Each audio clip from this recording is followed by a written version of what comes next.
Hello everyone, MikeMoneyGMR here, and we're going to do something special today. I'm going to do a Let's Chat like usual. However, I'm going to have someone here with me discussing stuff along with me so that I'm not all by myself trying to come up with commentary. Co-host, will you please introduce yourself? Hello everyone, my name is Patrick, also known as Trine Morning on the YouTubes, and Michael is kind enough to have me on his show today. That's right. We were going to make this like a pseudo debate, but we decided to go with just calling it a Let's Chat because we decided that there was a lot of the things that we went over to and decided that we agreed with, so that we thought we would just kind of discuss some things with you, see where it goes from there, and kind of get your guys' input as well. So, yeah, it's a friendly conversation, not quite a debate, because that sounds a little harsh, like two politicians going at it. Yeah, we're just having a friendly chat here about our games. All right. So here's a few things that we will be going over today. We will be going over some of the games on the Nintendo Wii U, the 3DS, the Final Fantasy, like Final Fantasy games, like PlayStation games like that, and also we're going to be going over a game that got released today, Metal Gear Solid 5. Hopefully everything works on my end because my internet's trying to be all spotty, so if ever I say something... Yeah, in general, we're just going to be discussing E3 and the games related to that, even though it's about a month late at this point, but we were just talking about it casually in one of the comment sections of your videos, so it kind of inspired us to do this video here. So, I think we should start off with Nintendo Wii U and discuss our first thing on our list, which is Zelda 2016. In my opinion for this... Hopefully. Yeah, hopefully. I've already kind of discussed this with Patrick a little bit. I was saying how I'm looking forward to it, but I'm not sure the direction that they're going, and every time I look up, they kind of seem to change it. I don't know if you've noticed that too. Yeah, I didn't pay the most attention to this game. I did see, I guess it was the trailer at the last E3 of 2014. But aside from that, I haven't seen much. I do know that they were trying to go in a more open world style, kind of like a Skyrim type thing where you can travel all around the world instead of just within certain paths that are designed. So I thought that sounded interesting. It's different from the other games anyway. But do you think they're still going to stick to the thing where you have to have certain items to get to these areas, or do you think it's really going to be fully open world? Because, like, from what I've last heard, I know that they showed a little bit of video of the gameplay, and it was just Link on his horse, like trusty steed, riding around Hyrule, and it didn't show much beyond that from the last time I looked. I don't know if they've posted a new trailer video or not. But, yeah, from what I've seen, it doesn't seem like they are fully understanding what they want. I think Nintendo did its thing where it did last time on other games that it's done in the past. Like when it announced Wii U, they kind of did this thing where they were like, here, this is what we want to bring up. And so people are confused as to what exactly everything's going to be. Like, I understand, like, the wide open exploration is something that will bring me to the game. Although I had this discussion with somebody else recently, and I was saying sometimes wide open exploration destroys games, in my opinion. Like, it makes it less of a draw to it than, say, a game that's linear. But yeah, I think that's a very good point.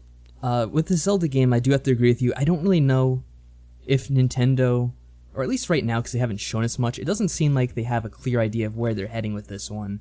And it's kind of been the case for a while now with Zelda games, where I feel like they haven't had much of a direction. I would say probably going back to maybe Twilight Princess, where they kind of stumbled around with where Zelda should go. Like with Twilight Princess, they tried to take in a more mature direction, and then Skyward Sword kind of treaded back on that a bit. I know there's also been a few mobile games, or not mobile games, but on the DS portable games, and I haven't really paid much attention to where those have been lately. Yeah, speaking of that, I've actually been thinking about Zelda games lately a lot, and I've been thinking about Wind Waker, Twilight Princess, Skyward Sword, all of those games, and the graphics of each one.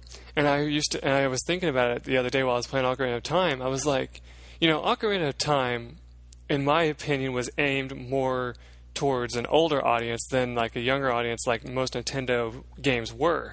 Like they were meant for the casual younger audience. That's what Nintendo always, put their games out towards. Mm-hmm.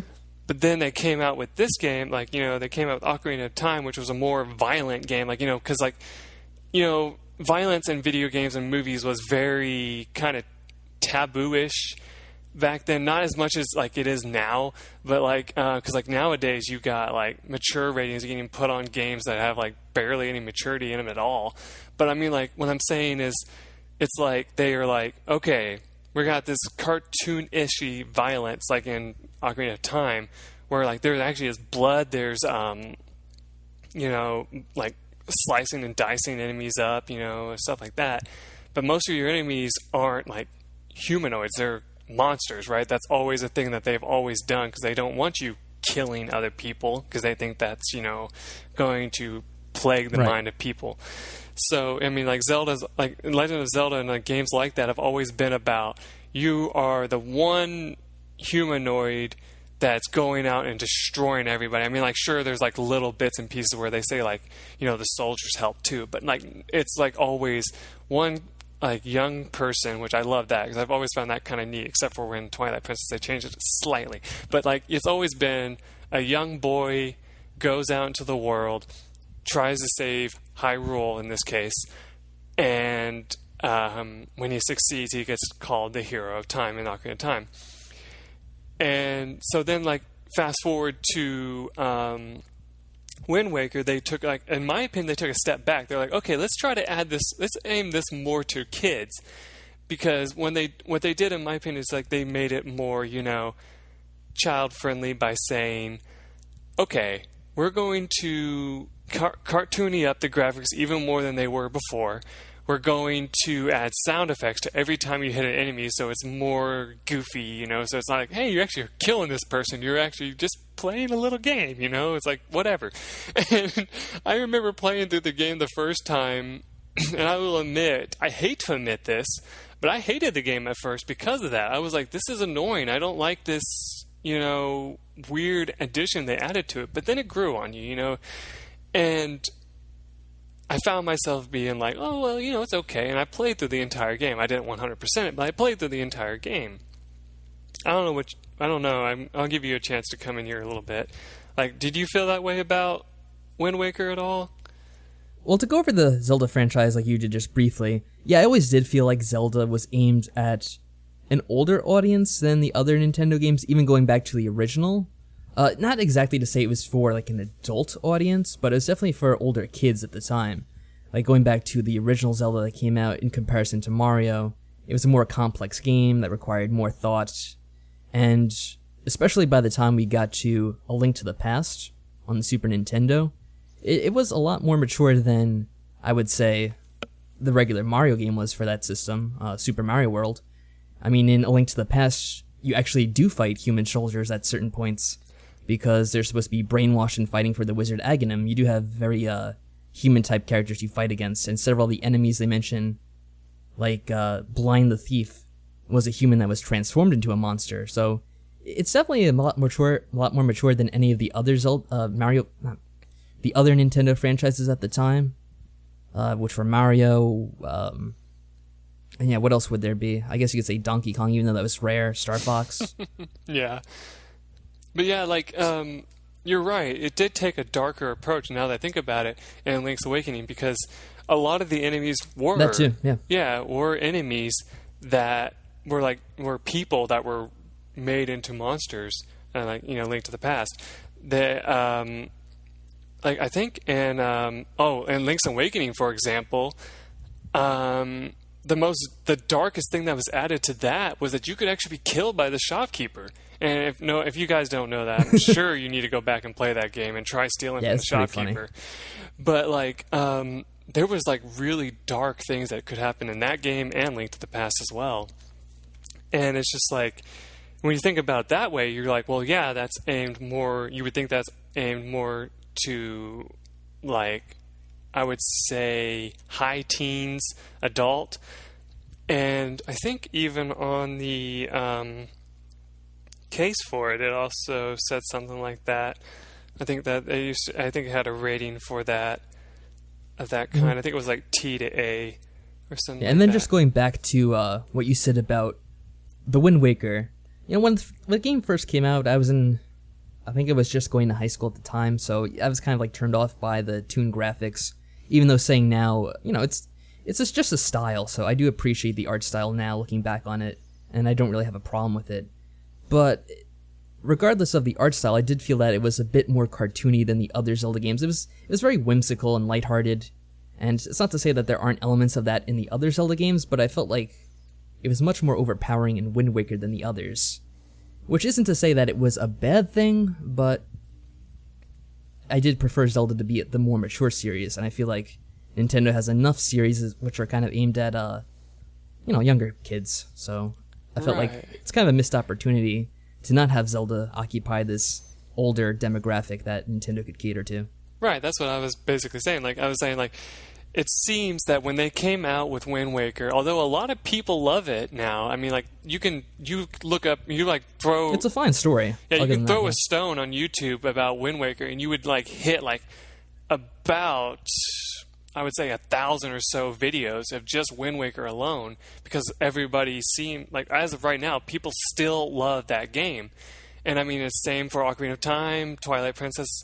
Those three games, right off the top of my head that I can think of, are games that are super popular even now. I mean, you have Skyward Sword, the new one coming out, Zelda 2016, whatever they call it now, and Zelda Hyrule Warriors, too, when you think about it, I guess.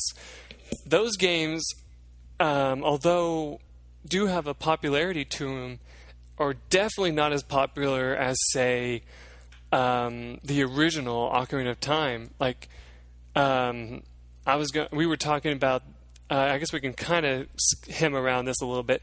An Ocarina of Time 3DS, I talked about this on my Metal Gear Solid episode, if any of you guys from Trying More, or Patrick's, whatever you go by on his channel, if you're coming from here and you've seen my Metal Gear Solid, which I doubt it, I was talking about, I believe I was in Metal Gear Solid, I was talking about Legend of Zelda Ocarina of Time 3DS and how it got discontinued from the shelves.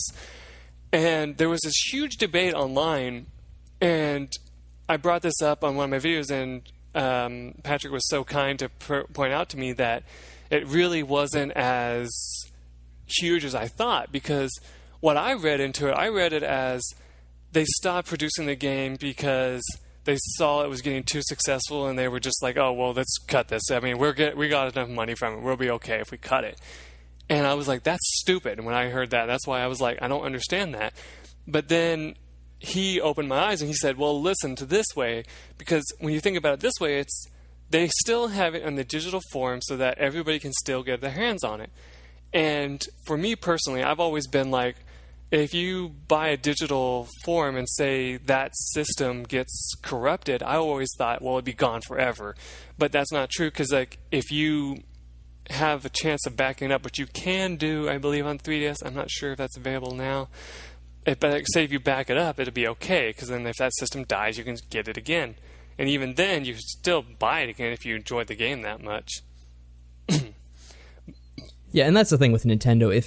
If you do lose your copy and you can't get it back, well, then that just means it could be an additional sale for them, so they don't lose out either way.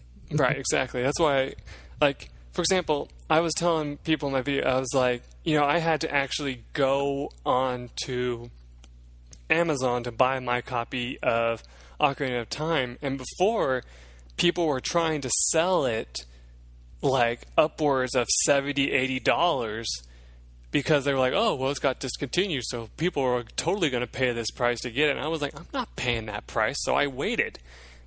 And some people would probably be like, well, why didn't you just like buy the digital copy? And for one, I don't usually buy credits, like the little game cards for my 3DS as often as I do my other systems, because, well, I'd be spending almost like $300 to like maybe $600 if I really did that.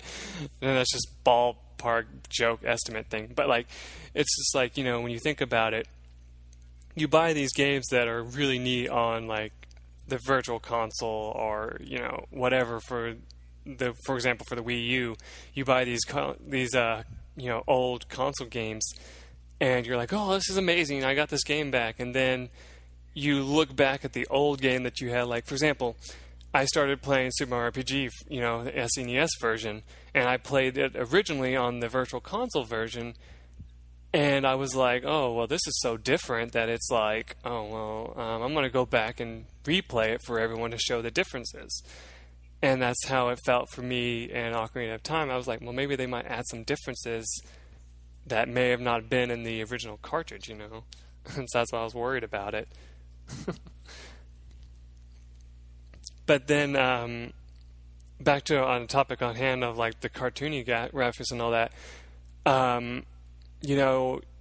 another thing they did is they went to Majora's Mask, and that was the darkest Zelda game they made because, it was like depression the whole time and like fear and like being told you got to go or something or you're going to die, type thing. Yeah, you got the constant clock at the bottom of the screen counting down to the end of the world, so that's a bit of a looming threat, yeah. Yeah, and like, people still say, oh yeah, kids could have totally played that game, and I was like, no, I mean, I think I played it when I was younger, yes, but I didn't play it as a kid. And I'm sure that if I would have played it as a kid, I would have been terrified because, like, I got stuck at, like, the very beginning of the game, actually, when you're running around as a Deku Scrub, in the town, and you're trying to, like, figure everything out before the end of the world. And I couldn't even, like, figure out to go, like, to chase down the bombers and get the notebook and then go to the observatory. I didn't know to do that, so I just kind of ran around Clocktown playing around until the end of the day, and I was like, I know where I need to go, and I can't get there because the Deku Scrub can't jump high enough to get to that thing, And so I felt so stupid, and then when I got older, I figured out what you're supposed to do.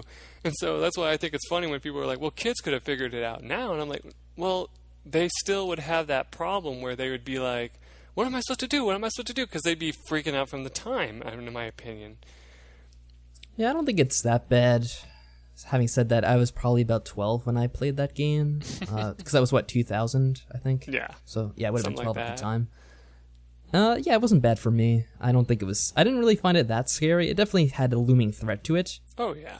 That the other games didn't have with the countdown timer. It was definitely like a big feature at that point. But I didn't really find it scary. I don't know. I think the people that say that are kind of a bit influenced by that like one creepypasta that came out like a few years ago. Oh, yeah. And I'm sure. Yeah, I never found it really scary. I didn't find it scary either. I mean, I actually laughed about it after I read through the entire thing because if we want to talk about that, I actually read and watched the entire because there was YouTube videos of it as well.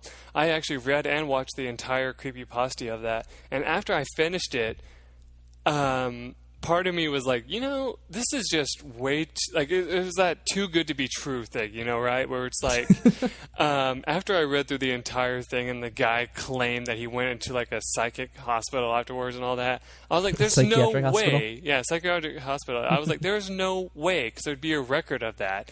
And there was like it would end up on the news and everything, and it never ended up being that way. And me being the factual person I am, I was like, well, that can't be true then, because like you would have heard about it. You'd be like, person finds, haunted game or something like that, but that would be laughed out of tabloids anyway. But you get my point. It's like, yeah, obviously the whole idea of a haunted game at a yard sale is a bit silly to begin with, so yeah. And I love how people in the comments, that's what also made me laugh about it as well, is people in the comments said, you gotta send me this game because I know it's fake. And I was like, nice. So, and then like you got Skyward Sword. They kind of went, they kind of took both worlds of Twilight Princess and Wind Waker, in my opinion. They were like, okay, let's see. Let's take and figure out a happy medium to our two games that people enjoyed. And so they kind of took the somewhat toon graphics from Wind Waker and then also added a older looking Link from Twilight Princess and went with that. And what is even funnier is they actually were making it out like there was a relationship between, Link and his quote-unquote childhood friend, Zelda, right? And like there was something deeper there. You could see it. And that's something that they never really added in the previous games, unless you count Ocarina of Time, Saria liking Link a little bit, and the fish lady liking Link as well. Yeah, I had that weird romance, romance thing there. I don't know how to describe that. Yeah, you have those, but like it doesn't make much emphasis on it there. But in Skyward Sword, they make a huge emphasis on the relationship between Link and Zelda. If you really like play around with the options you have, because I gave you options for responses, and one of them was like when you're on the top of the tower and like she's like standing right in front of you, about to push you off, and you have your character say and she's like, get your head out of the clouds. And then like after you go out for like a flight with her, she's about to say something that can be implied that she like has feelings for you, but it never gets, said because of what ends up happening. And that's something I was going to talk about, because all the other Zelda games prior to that, there's very little done with the Zelda-Link relationship. It never really gets developed into anything at all. So, to be honest, I never played Skyward Sword all the way through. I only played some of it, so it actually does get developed in that game, because that's kind of interesting. Yeah, I mean, like, I didn't play all the way through. I got to, like, the final dungeon stopped because I wanted to take a moment to just do 100% of everything, and then I never did that either, so I just stopped playing. But the funny thing about it is they actually do bring a lot of attention to that throughout the entire game, because, like, as you play through the game, like, you actually find Zelda again, and she gets encased in this thing just like before, like Ocarina of Time, and he's like banging on it like desperately because he doesn't want her to do what she's doing. And it's like so cute because, I hate to say it like that because, I know people are like, oh, you said cute, what the hell? But no, I say that because it is cute when you think about it, because after that point you leave that area, and one of the characters says, I know that was really hard for you, and it's really brave of you to, allow this to happen instead of just constantly fighting for it, like fighting for what you want. And I was like, that is amazing. They didn't just say, he's like, oh, what the hell, I'll just find someone else, whatever. But no. Yeah, there's like, after that, there's really not much emphasis on it from what I remember. But like, in that beginning area, it does seem like that's, implied a lot. And it's just kind of funny. But I mean, like, you have a different experience every time, because like if you do the different options for what you say to like Zelda at that one point, it changes slightly. Like, I think there's one option that just says something normal, and she just kind of is like, oh, okay, whatever, but like, it's just the funniest response is if you say because then she's like, get your head out of the clouds, it's not what you think, basically. So that brings us up to the new Zelda game, which is coming out hopefully next year, because it was supposed to be out this year, if I recall correctly. Yes, it was supposed to be. And then they announced earlier that it was going to be delayed until possibly the end of next year, which is quite the delay. Yeah, I believe what ended up happening is, like I said, they had a plan, and then they decided, like, I think there was another game that did this too. They had this plan, and then they scrapped it last minute, and then went with something else. Oh yeah, I've said that. I don't know if you guys have played this yet, but Freedom Planet did that, where they kind of had, like, the game was pretty much finished, from what I heard, or something like that. And then they said, you know what, forget this. Let's take a slightly different approach, and then like changed multiple things in the game, and then released it as that. And it was even better than it was before. So I think that's what it is what they're probably thinking. Okay, I know we wanted this whole wide open exploration, which they're probably still going to do. I'm not saying they're not going to, because I'm not Nintendo. I can't say that. But they probably are adding to that now, is what I'm thinking. From what I'm guessing is that they're probably going to add on to this a little bit more. They're probably going to fix some bugs that appeared because of that. Because, that's always a thing that happens to games.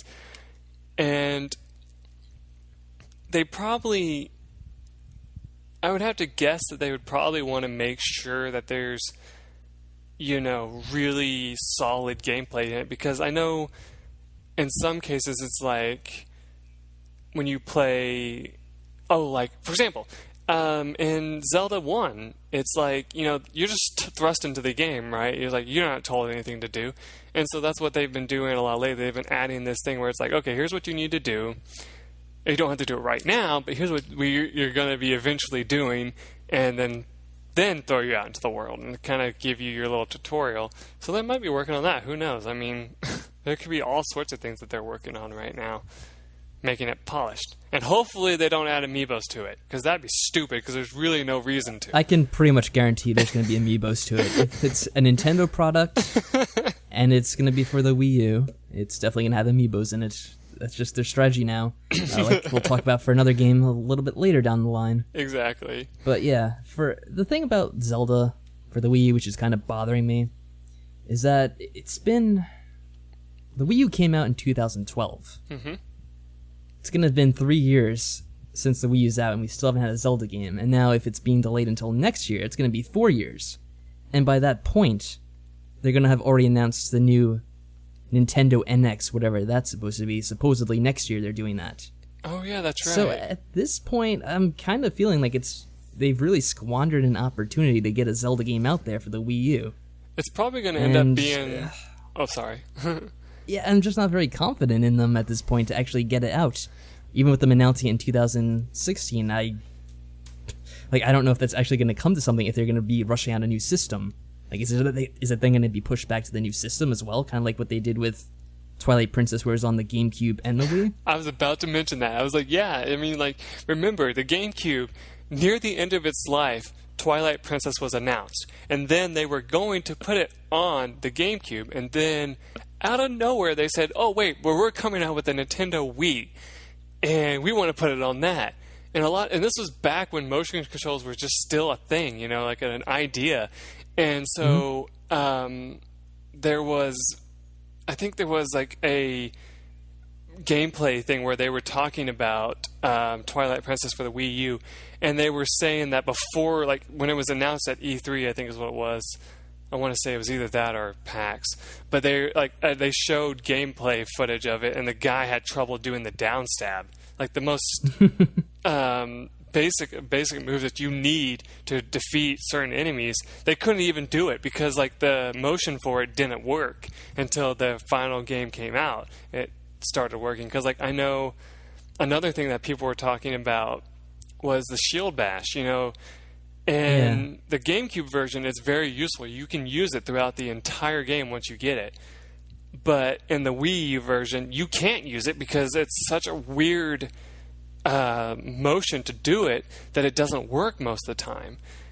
And so it was just like one of those things that was kind of funny. So I'm wondering if they're going to take an approach of Skyward Sword where everything is motion controls. Remember, in Skyward Sword, you actually controlled where Link swung the sword. You actually controlled where he aimed the shield. And you had to, like, flick the nunchuck to make him pop the shield up and do a, like, deflect motion, right? And it sometimes worked, sometimes not. And I was like, that's one thing that irked me the most, because, like, your shield has HP in that game where it can break after a while. And so it's like if you fail to get it to load that thing, it'll break your shield, and then you're screwed at that point. So, yeah. Yeah, it's definitely something they had to work on and improve, because the Twilight Princess motion controls definitely weren't smooth. But yeah, going on to the new one, did you want to say something? I was just going to say, the only thing I can actually mention, though, one last thing I just remembered before I said I was going to move on to the next thing. It's going to be made with most of the motion controls is going to be changed to the gamepad now, when you think about it. So I don't think actually they that's what I was wondering about. It's weird, because now we have this giant gamepad, and obviously you can't maneuver that around the same way as you would with that the Wiimote. Well, so they actually showed gameplay. I heard somebody saying that they used motion controls with the gamepad. And what game was it? Oh, Wind Waker HD. they use it. And they were saying that in that Oh yeah, game, I remember. You use like the motion to look around, but I turned that off as soon as I was able to. Right. I mean, but here's the thing. I was watching these two people do a race with it, and he tried both. The guy who, one of the guys was, and the other guy was just using it the whole time. The one guy was using it without, and I noticed a difference when aiming speed. Because, with the motion controls, they will read you and it'll, follow your every move, unlike the Xbox Kinect.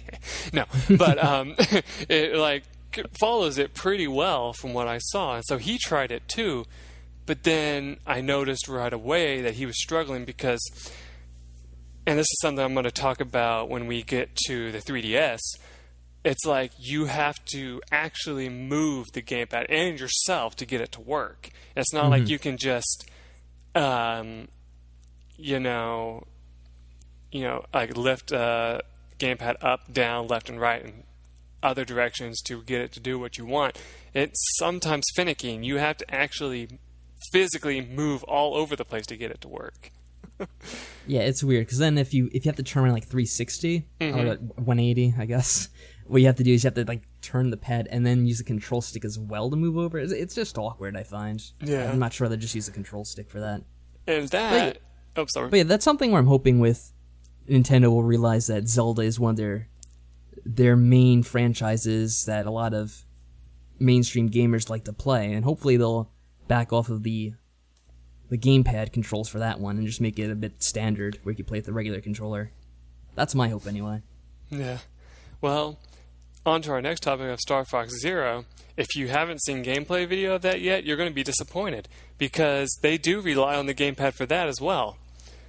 But I will say, from what I've seen of it, from there's only one area that you can play in the that they had available in the demo from E3.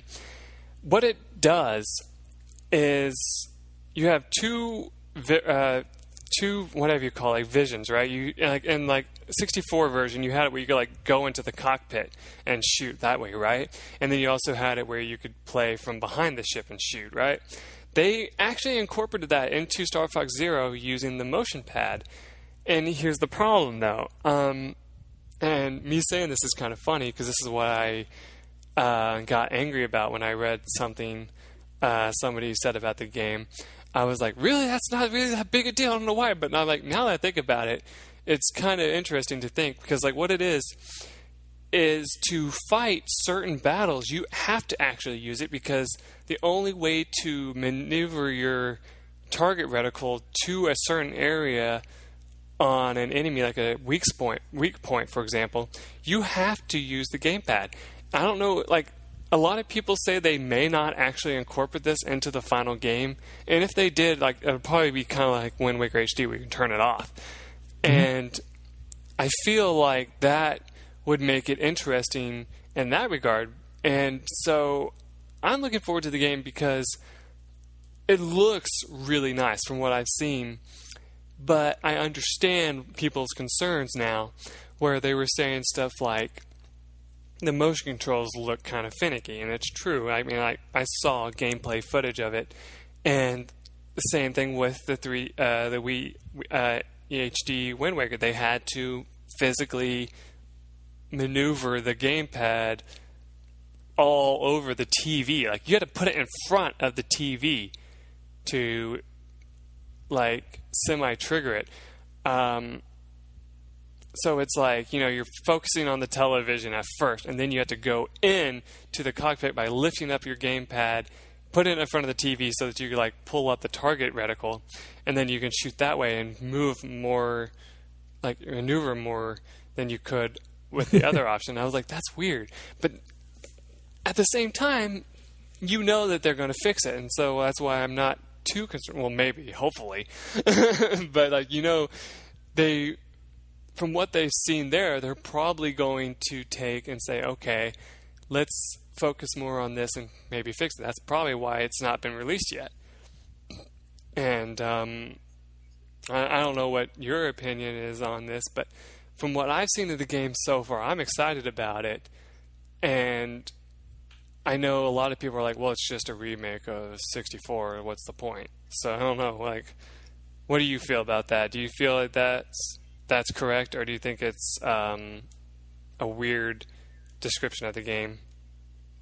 Well, with Star Fox for the Wii U, I feel like the motion controls are probably going to be a pain in the ass because motion controls always are a pain in the ass. Like, when are they not? But yeah, if they can turn it off for the game, that'd be nice. It does look like, at least from the demo, that it had to be on, but maybe that is something they'll change. What I will say, though, about Star Fox Zero, which is what they're calling it, is I believe it looks like a Star Fox game. It looks like a proper Star Fox game. At least it's not like the crap that came out for the GameCube, which was a piece of shit. I will agree with that. So there's that. It's definitely a proper sequel.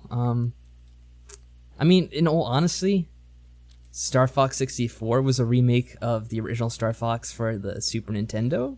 And even if this is just another remake of that Star Fox, I'm not going to really get too upset about that. I'm probably going to give it a try because I don't have a lot of other stuff that I've tried out for the Wii U. So I'm looking forward to it, but I'm not expecting to be amazed by it. I do hope that... I'm yeah, sorry. go on. What's your feeling about Peppy being back in it?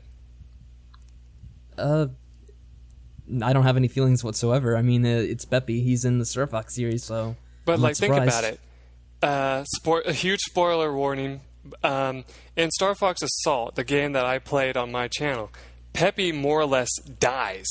Like, he gets killed trying to help you get to the more or less final boss of the game. And seeing him, like, hearing his voice in the new one kind of took me back. So I was like, wait a minute. Are they taking, like, kind of doing like what they did with Legend of Zelda games, where they take like a different storyline and put it with the other storyline? Like, they're like, okay, let's throw this to the side, the Assault games storyline, and put this one in its place, the Star Fox Zero storyline, where Peppy's still alive. And it's like, wait, hold on.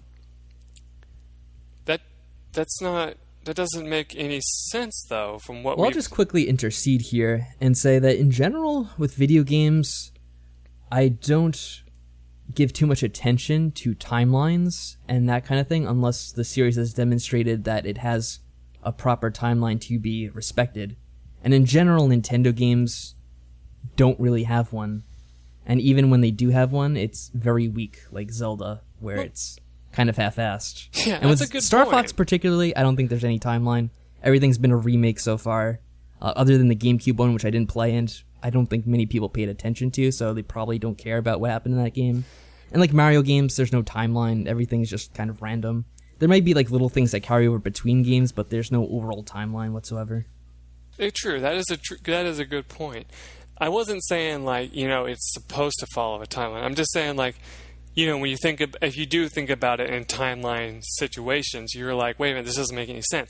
But then you realize, like you said, it's like, well, sometimes Nintendo just likes to say, well, you know what, let's just think about it this way. This is just a fun, I guess, remake of the original Star Fox 64, but we just wanted to put a creative spin on it. And that's what a lot of people are saying right now. They're like, it feels to me like it's just a remake. And I'm like, but, they added new stuff to it, and they used, it looks like they've been using creatures from Assault, like Star Fox Assault, the one that I was talking about before. So that's why I was, like, confused. I was like, if that's the case, if they are using those, characters, then that makes me wonder if they just kind of wanted to do that again, like remake Assault in a different way, like a different direction, and make it where instead of it being, focused more on like a story, it's more focused on missions, which is fun. I like that because, like, that's kind of what Star Fox 64 did. There was a pseudo story in it, but most of it was just get to the end, fight, Andros, and then save Corneria. I would assume that's what they're doing. I mean, that's Star Fox to me anyway. So they didn't show off a lot, so it's hard to say either way what exactly they have planned out. Yeah, that is true. I mean, like, other than what we have seen, there's really not a whole lot going for it right now. I mean, like, although, like I said, I'm still excited about the game, but I do agree with people now that unless they add more to it than what they've shown so far, it's not going to be that great of a game. It's just going to be a fancy new Star Fox game that is basically a remake of other ones. But in the end, I would still consider buying it myself. I mean, I'm one of those that said in the comments, though I don't have a comment on the one I watched anymore. But that's the story for later if you guys want to hear brief it. Spoilers, Michael.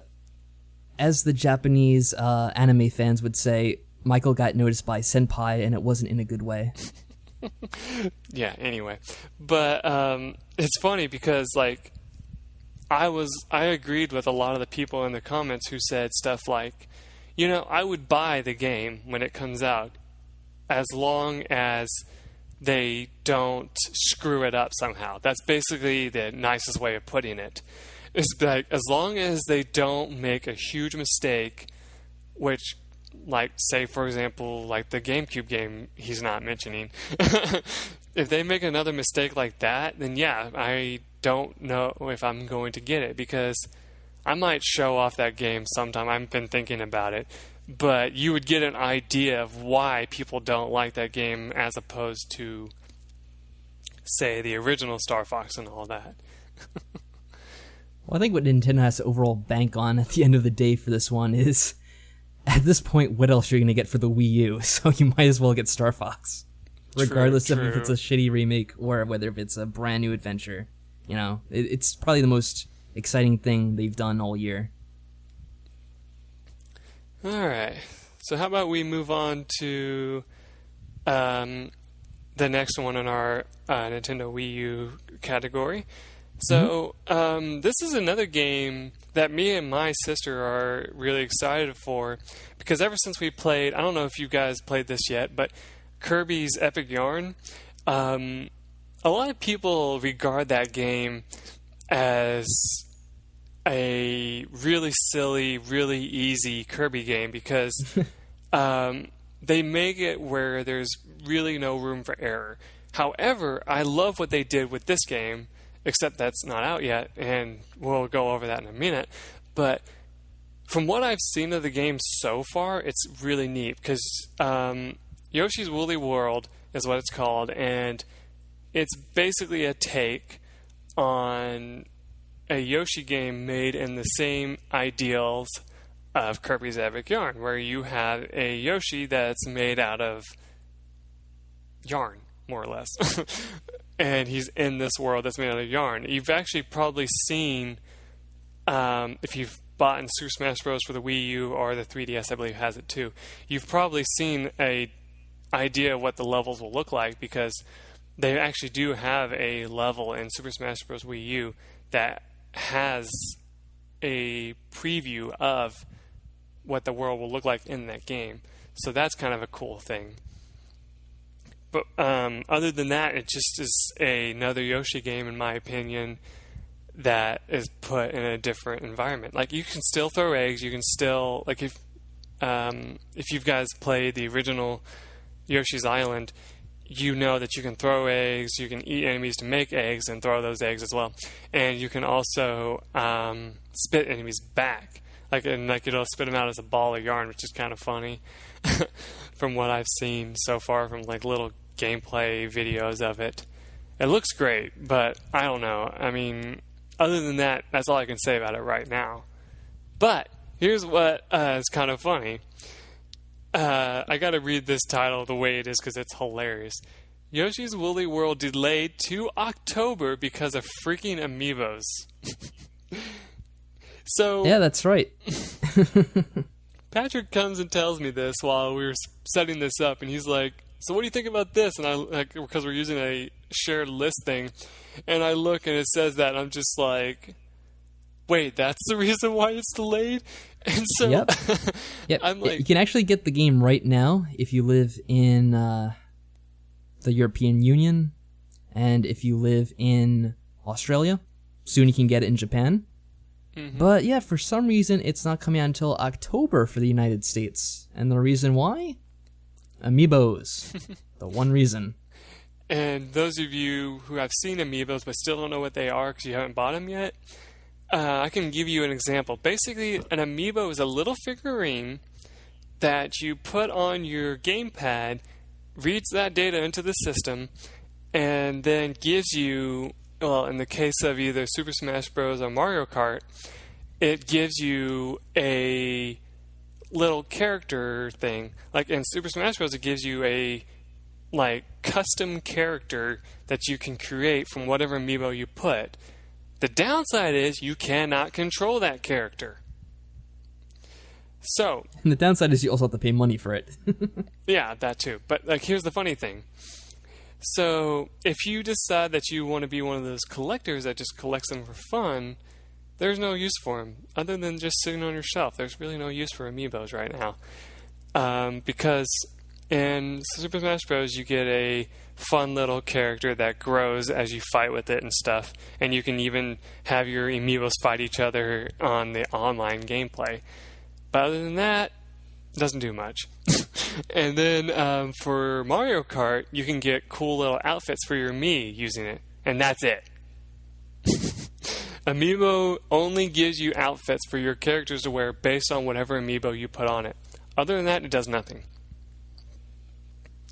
So, when they announced that they were going to allow amiibos to be part of Mario Kart, I was like, so what? Like, what's this going to do? Is it going to, unlock something, really neat or something like that? And then all it does is unlock a costume. And I'm like, oh, that's a disappointment.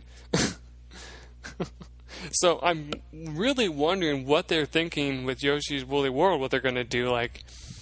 Are they going to do where, I think there's multiple color Yoshis that you can get. So are they going to make it where you can put a Yoshi amiibo on there and it will change to the Yoshi you have or something? I don't know. I can't think of a single thing that they would need it to do. But there's another game that we're talking about that will have amiibo support, which is something you're going to find hilarious. But yeah, for that game, I don't know. I can't think for any stretch of my imagination of why they would need amiibos for that game. I know I'm not going to use my amiibos on that I have. Well, I think there's one very good reason for why you're going to need an amiibo for the game. That's because it's to make Nintendo money. Quite honestly, that's what it's for. I mean, you don't need it for anything, technically. They could just have extra costumes in the game as default, but hey, Nintendo needs to make extra money somehow, and how else to do it? Exactly. Amiibos is the way of the future. Yeah. It's sad, but true, and now a game is being delayed because of it, which is just... I just had to roll my eyes when I saw that. I actually have no interest in the game itself, because I've never really cared for Yoshi very much as a character, but when I saw that it was being delayed because of that, it's just sickening. Yeah, that is. It's just really strange. I don't get it at all.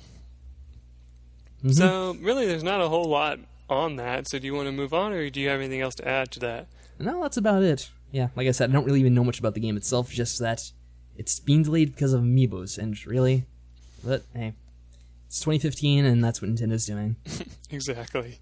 So, our next thing on the list is Mario Maker, and those of you who haven't heard of it yet, which is surprising because you're probably living under a rock, Mario Maker is the newest addition to the Wii U that is going to allow you to basically create your own Mario levels. And some people out there who make ROM hacks are probably like, I already do that. What's the difference? And it's like, well, technically this will allow you to have more control, from what I've seen, to make things instead of having to program it all, you can just kind of make fun little things to the game and then share it with the rest of the people. I like to think of it as kind of like Little Big Planet. Yeah, Little Big Planet. Basically, it's Little Big Planet for Nintendo. No, I don't know about that exactly. But, see, the funny thing is, from what I've read about the game so far, is they want to charge full price, like full game price for it. And I think that's crazy. From what I heard originally, it was gonna be a digital only game from what I heard originally that allowed you to basically make levels for Super Mario World 3, I believe, is what they now recently added. New Super Mario Bros. New Super Mario Bros. And New Super Mario Bros. Wii U. And also, it was also the one of the other Super Mario World, I think? Yeah, now it uses Super Mario World pieces too, which is weird. So it's going to be a massive game from what I've heard so far. But, like, basically, from what I've seen of the trailer so far, you can play as Classic Mario, New Super Mario Bros. Wii Mario, and Wii U Mario. And basically, it's kind of neat because whichever one you choose changes the environment of the game. So, like, for example, if you use the paratroopas from, say, Super Mario World and you switch over to Wii U, it'll change them to the ones from Wii U, and they'll do the little dance and all that crap, right? So I thought that was kind of interesting. But what's funny is not a lot of people are seemingly as excited as I thought, because when I did a research of it, there are a lot of people that say, I'm looking forward to this game, but then there's another group of people who are saying, this isn't another Mario game. Why is this being made? And it's like, well, like Patrick said, it's people who want to make levels for fun and have other people play it, kind of like Little Big Planet. And so for me, I was talking to Patrick about it. I was like, me and my sister, we love making little things and level creators for each other to take cracks at, and see if we can beat what the other one came up with. And most of the time, we try to make it as impossible as possible, you know what I mean? And and so, like, we'll barely be able to complete it, and the other one's like, well, how did you do that, Like, I saw a trailer for one, and all it is fire sticks.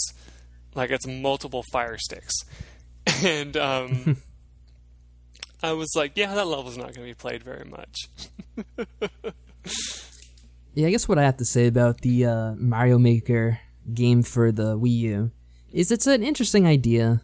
I think it's a fine concept to have a level created for Mario games. It's kind of something I'm surprised they actually haven't done earlier, considering how popular ROM hacks have been.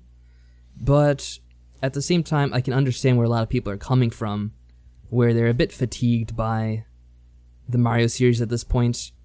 And I think what a lot of people would have liked to see was for Nintendo to have announced an actual, follow-up to the Mario series in kind of the same vein as Mario 64 or Mario Galaxy, and we're still waiting for a game like that. And, again, I have to go back. It's been 3 years for the Wii U, and we haven't really seen the proper follow-up yet to that. Yeah. I mean, I understand. I mean, like, the funny thing with Mario Maker is, although I would have preferred to see a, 3D Mario game, I understand that Nintendo has always been about what's something that we can create that may work but could also, flop. They don't, think about all of the success about it. They think about, well, here's an idea, let's try it. Because that's what Nintendo's always been about. Like, for example, the Wii U itself. It's semi-successful now, but people back then were like, when it first came out, were like, this is going to flop immediately and they're going to go to something else and lose a lot of money.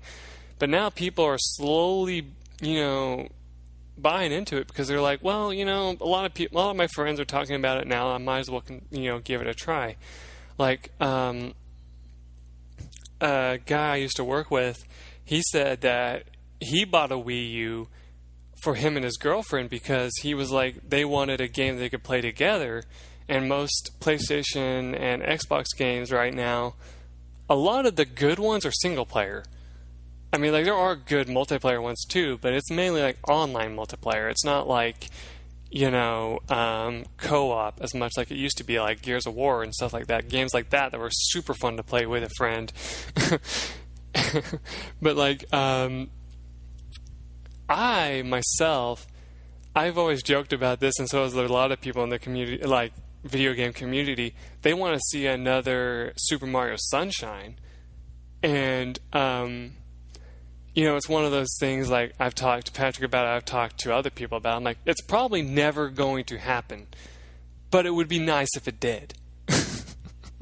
Because that item in the game, like, there's even been fan-made games that use Flood, and people are like, oh, that'd be so cool, to see that back in a 3D Mario game. But like, you got to think about the fact that Mario Sunshine I don't think it actually sold as well as people think it did, because when it definitely didn't. Yeah, when it came out, it was just an idea. It was like, hey, look, cool, you get to fly around with a jetpack made of water. Like, you just shoot water, And people were like, okay, that's great. And not many people bought it. To be honest, Mario Sunshine is probably, I think at the time, it was the first Mario game to not come out with a console itself. Well, I mean, there have been other games that didn't come out with the console, like Mario Brothers 2 or 3. But it was the first Nintendo release of a console, the GameCube, where they didn't have a Mario game out right at the get-go. Huh. I think that's probably one of the reasons why it also didn't do so well. Yeah. Because it came out a few months after the GameCube, or maybe even a year after. And I think what's so funny about that is the fact that when it first came out, I didn't know a whole lot about it. It wasn't until after it was like near the end of its life that I actually started getting interested in it. And like, after that, it disappeared from all the shelves, and like, at that point, that's when I started searching for it. And I actually didn't even get a copy of it until the Nintendo Wii had been out for a long time. And I think that was kind of funny, because it's like, it used to be available in my little, what do you call them, the like used video game stores and stuff like that. It used to have copies there, and then they just all but disappeared. And what it was is, now that it's been out forever, people were picking it up because of what they saw of it on YouTube, because YouTube has been one of those things where like people find a game and they want to buy it, but usually it's games that have already been out for a long time, so it doesn't benefit the people who made it anymore. But back to Mario Maker, the only other thing I can really say about it is, I think it would be fun for, it's one of those games that you'd probably sit down, play for about, if you're a really hardcore player of it, maybe for like a couple of weeks, and then you'd get bored of making your levels and just see what other people create, see that they make way better stuff than you, get discouraged and never play the game again because of that. Not the level editor part. You'll just play the games that people create. But for me, like, I play Little Big Planet. What is it now? 3? That's out, or 2? Yeah, they have like 3 of them, I think, at this point. So Little Big Planet 3, I don't even build levels in that anymore. Like, I used to build them in 2, but I made one that was like good in my opinion. Somebody hated it, and then the rest of these people followed suit, and then any other game I made beyond that wasn't even considered, because people were like, oh, this guy has negative reviews on these other levels, so obviously he isn't good at what he does, and so we're not going to play any of his levels. And I think as a joke, I like posted a YouTube video, and I was like, hey, you guys should come check out my Little Big Planet 2 levels. And I watched it after that for like a few weeks and still had no plays. And I understand. I mean, there was no real reason for that to do anything. But I was just like, yeah, whatever. But for Mario Maker, I'm hoping that, the community for that is going to be, since it's Nintendo and a lot of Nintendo people are thankfully not as douchebaggy as like Call of Duty people and stuff like that. No offense to people who play Call of Duty. What I mean is, like, I'm talking about like those kids that play, that are like, oh, I fucked your mom, blah, blah, blah, that stupid crap that they do. And you're like, oh, thanks a lot. I don't really care because I don't know who you are. You sound like you're only 5 years old, so I really don't care. But, like, in Nintendo, you got people who have played Nintendo for, like, ever, and they have respect for other Nintendo players, so they tend to, be nice. Like, I've made a comment on like the Miiverse, and almost every single one that I've ever put on there has gotten a like from some random stranger just because of what I put. Because I usually put some. What's that? It was Miyamoto, the random stranger, or Reggie. Probably. But like, I would put like silly little jokes about the time trials for Mario Kart, and almost every single one of them would get some kind of like from like, hey, that's funny, like they liked it. Probably was Miyamoto, but still, I don't care. It made me feel good about myself, so that's all that matters. But like, the thing is, like, if you make a Mario Maker level and then people are like, this is shit, and then like nobody gives you a chance after that, that'd be like playing Little Big Planet,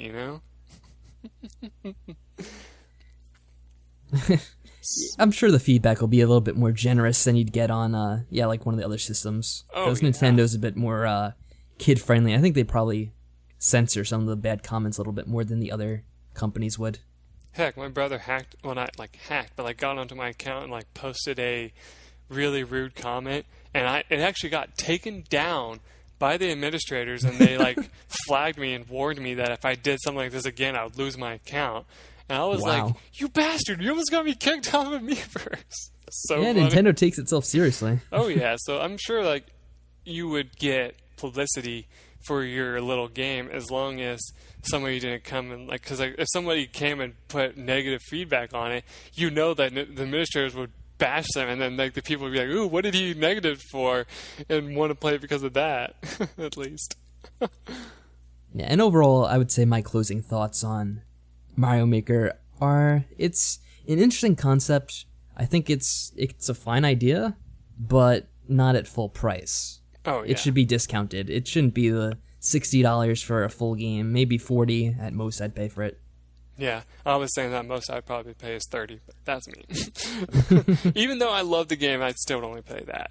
So, it looks like we've come to the 3DS portion of our discussion. For this, I'm going to kind of gloss over what we're basically going to be talking about.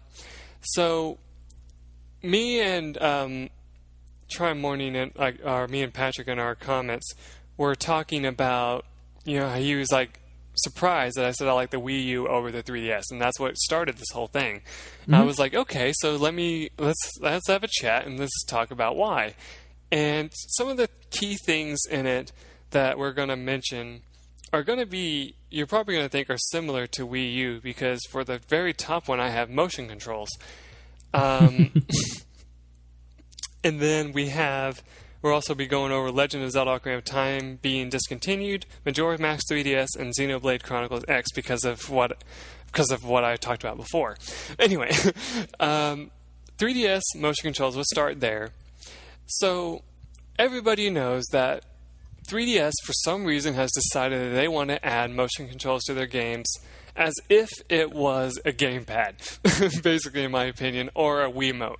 And the thing with 3DS versus Wii U, in my opinion, the only thing that I love about the 3DS, because like there is positive things I enjoy about it, one thing I love about the 3DS is you can take it with you everywhere and play games, right?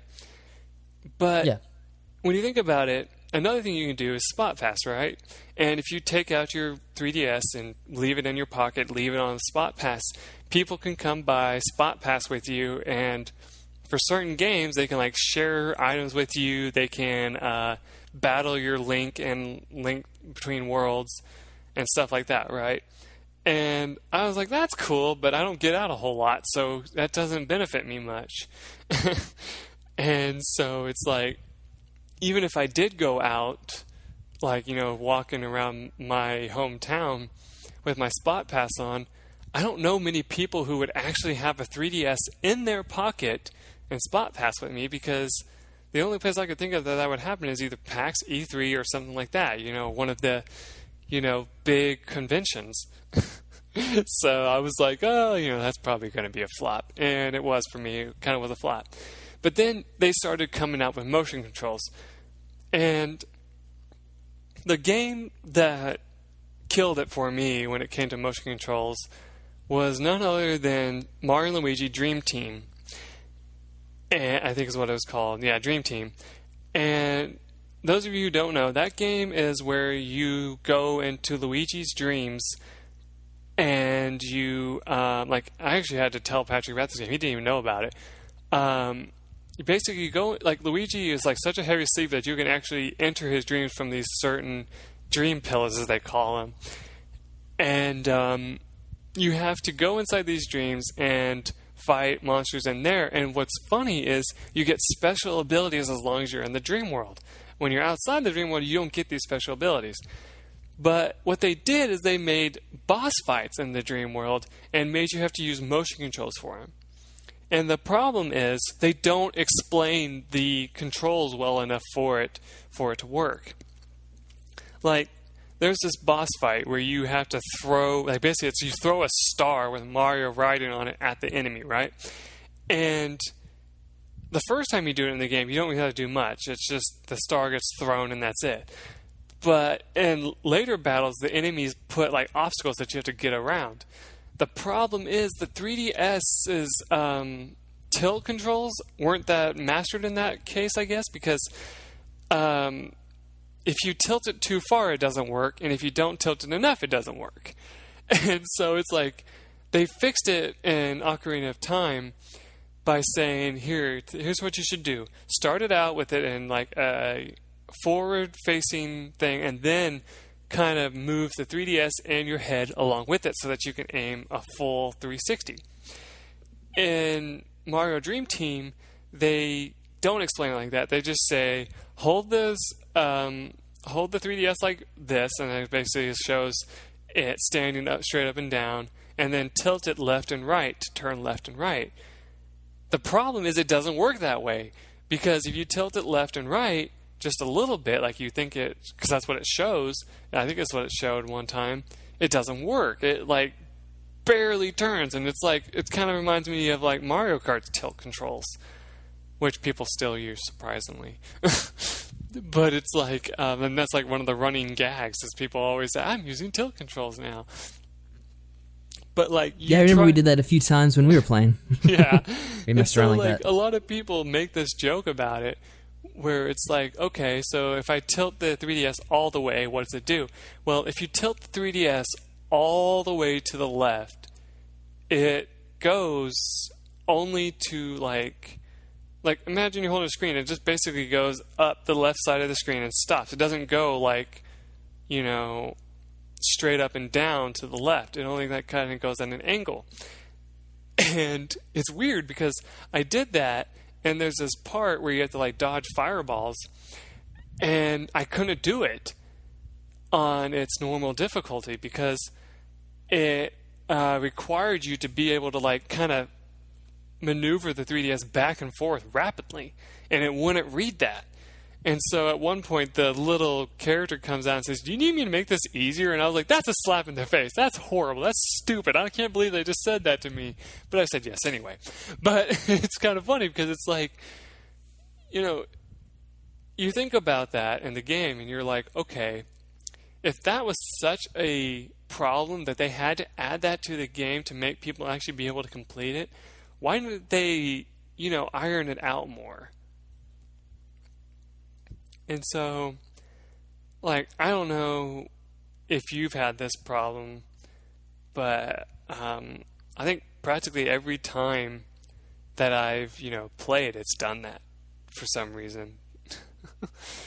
So I don't know, especially for just that game. For Ocarina of Time, however, I've only had one issue with the motion controls so far, and it was when I had to quickly aim one direction to the other direction, And so, like, I realized that if I flung myself, like, the way that I wanted to turn it would get confused and think it was still in the middle. And I had to, like, put down the weapon and pull it back up for it to work. And, I mean, it's an easy fix, but it's just, like, one of those things that it irritates you because you're like, okay, I could have, done the same thing with the control stick because you can do that in that game, thank God. You can't do that in Dream Team. Yeah, I mean, I'll be quite honest. I haven't really played a lot of 3DS games. I think most people that know me probably know this, but I mostly play PC games. I don't really play a lot of console games now. I don't play a lot of portable games. So I don't have a lot of experience. I do have a 3DS. I have played a little bit. I played Ocarina of Time on that. It was fine. Most of the times if I do play a game for something like the 3DS, what I'll do is I'll turn off 3D, because I can't stand the 3D. And I'll also turn off motion controls if that's an option. Because I find those features to be pointless to my enjoyment of the game. Well, I can agree with that too. Like, we didn't even talk about the 3D function, but like, I can honestly say since I've bought my 3DS, I've only used the 3D option once. And it was just to see what it was like. And then I haven't really used it much since. That's why I think it was funny when they came out with the 2DS, right? They came out with, they were saying, okay, people aren't using the 3DS. Let's come out with a system that doesn't even have it. And they brought out the 2DS, which is basically a glorified Game Boy XP. But it's like, I was like, oh no, it's just a regular DS. I mean, I guess really. But they came out with that. And I looked at it compared to the 3DS Extra Large, because that's what I got. I got the XL. And, that has the big screen, because, they made that because they knew people were complaining about the original screen. And that's another thing I was going to go over, but I forgot about. But I'll add that in a minute.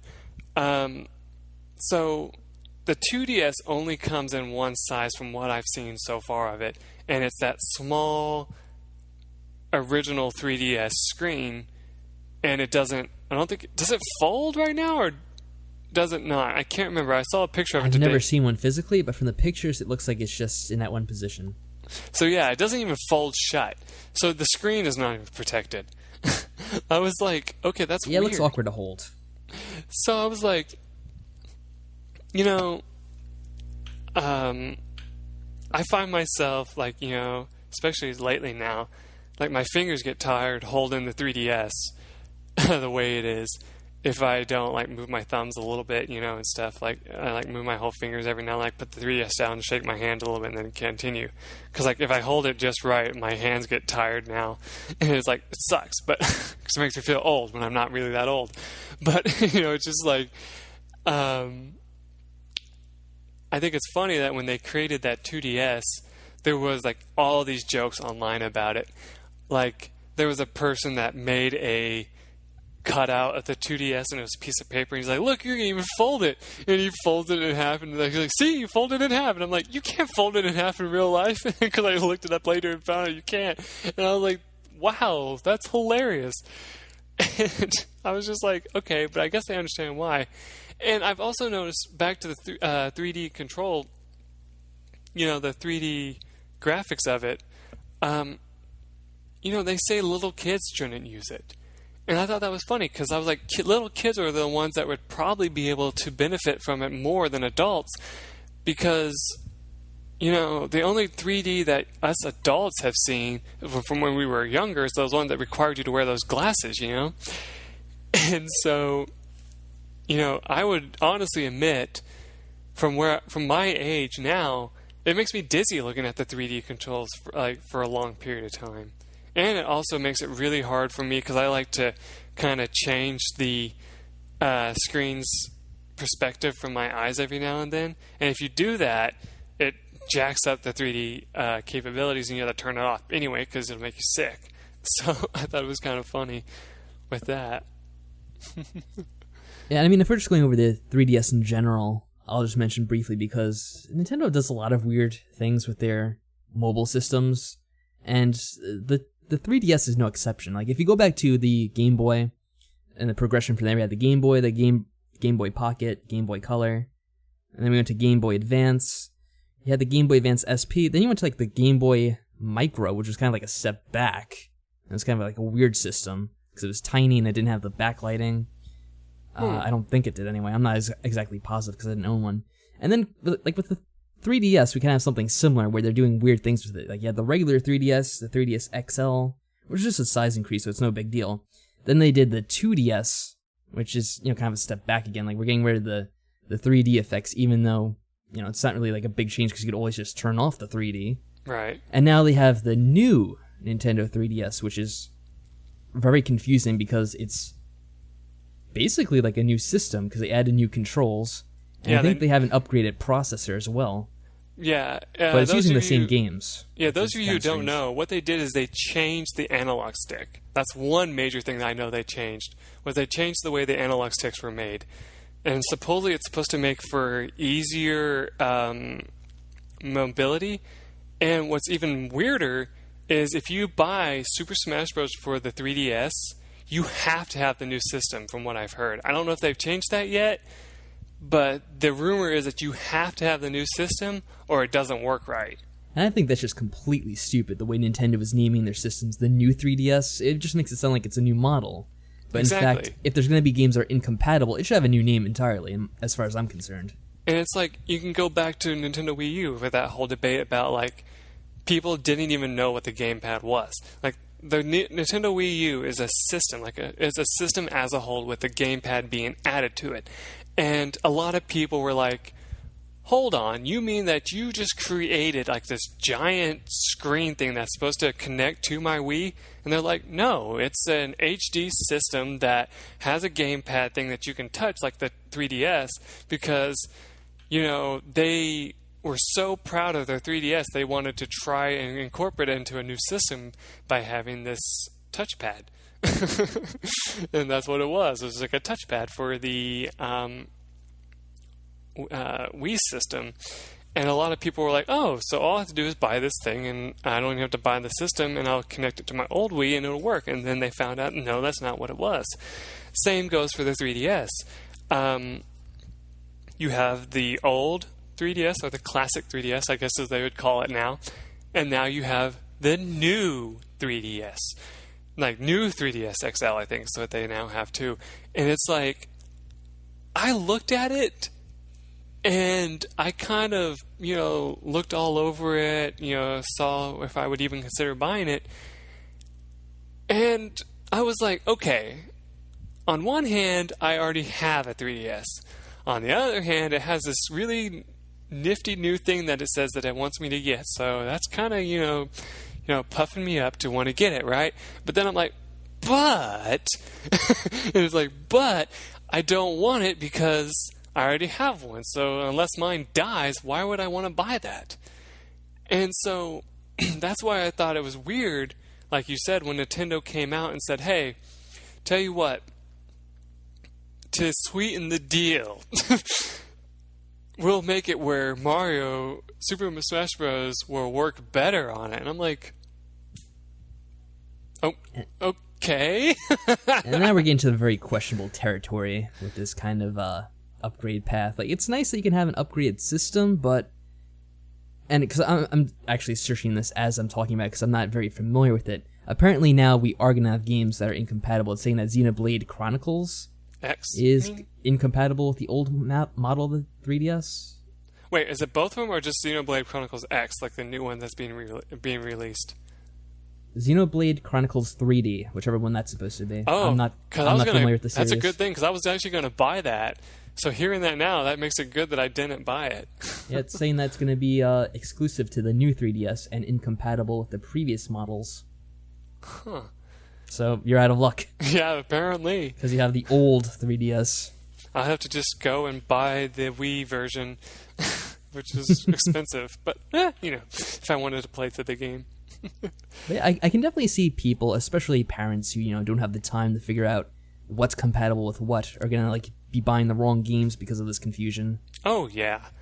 That's, like, you know, something that I've always found weird is because, you know, gamers do all this research. Like, you know, you do a lot of research on games before you buy them. I do a pretty decent amount of research. Like, actually, what I will do before I even consider buying a game, I will look up reviews. I will look up sometimes gameplay footage of it, like a Let's Play of it, and sometimes even I will get advice from my friends. And all three of those, if none of them come up with a good enough reason for me buying it, I won't buy the game. So it's like, I'm trying to remember what game it was that I ended up... Oh, actually, I bought the order for the PS4, which is that new game that came out that a lot of people are talking smack about. Mm-hmm. And it's like a new horror survival game, right? And it's like taking a stab at Last of Us, kind of. Because in that game you have... Well, you're fighting two types of enemies, actually. You're fighting people, and you're fighting these, like... How do I put this? Werewolf-like... Lycans, Lycans, yeah, kind of enemies. And I was like, okay. When I first started playing it, it was pretty good, I'm not going to lie. But as you get further and further into the game, it kind of starts losing its touch just a little bit. I mean, I would still play it the rest of the way through. But, I mean, it's just one of those things where I was like playing through it, and I was like, this mechanic that they put into it was something that was so strange, I didn't understand it. And it's like, you can come back from death if you have, like, if you use this item. Like it's like a vial that has, it's called black water, basically. And what it is it's like a mixture of your blood and some kind of like water that like holy water they basically have, I guess, so to speak. And I was like, that's weird, And so I played through the game, and well, not all the way through it, but I played as far as I got. And from that, experience, I was like, this isn't so bad. But I asked other people about the game, and they said, oh, I'm not going to buy that game. That looked terrible. And I was like, really? Huh. Funny, okay. And like I read all these reviews online after I purchased it, because my dad was the one who really wanted it. And a lot of people on the reviews were saying it's too short. Mm-hmm. Yeah, that's what I heard as well. And I was a lot of people started playing it and they enjoyed the beginning, but it started to fall off towards the end, and overall it was too short of an experience. I didn't play it firsthand, but I saw some gameplay of it, and that's the opinion I got from it. Yeah. So, okay, let's move on back to 3DS, since we're kind of going off into the territory of PS4. Yep. So, Legend of Zelda: Ocarina of Time discontinued. I spoke about this in one of my videos, and it brought this up. I was like talking about how it's weird that they discontinued the cartridge at the game. Like before you guys freak out, the digital version is still available. But here's the thing. I was talking about this before. I was like, the digital copy of the game can still be lost, just like the cartridge, because if you download it to one of your systems and then lose that, system, or destroy the system somehow, like by dropping it in a glass of water or your beer, if you're one of those people, you don't have that game anymore. And, I thought that was funny. And so, like, I started doing research on this. And like I was saying to Patrick before, I read this thing, and there was this article where this guy was saying, here's my reason, like, here's my opinion as to why they got rid of it. And it went on to read that Nintendo brought it out, as a remake, and they added, the, what was it called? You mean the Master Quest? Yes, the Master Quest. They added the Master Quest to it, and after you beat the main story. And that's what their selling point was. They're like, this is so awesome. You have motion controls with the 3DS. You have the Master Quest. You have the greatest Nintendo 64 game of all time on 3DS. And it was also back when the 3DS was first coming out, so people were right. still kind of excited about the 3D possibilities until they found out it kind of sucked. And then, like, what's so funny is people were saying online, they were like, okay, I finally decided that I'm going to buy Legend of Zelda: Ocarina of Time now that Majora's Mask has come out. And that right there is what kind of confused me, because I was like, okay, hold on. So Majora's Mask comes out, Ocarina of Time disappears.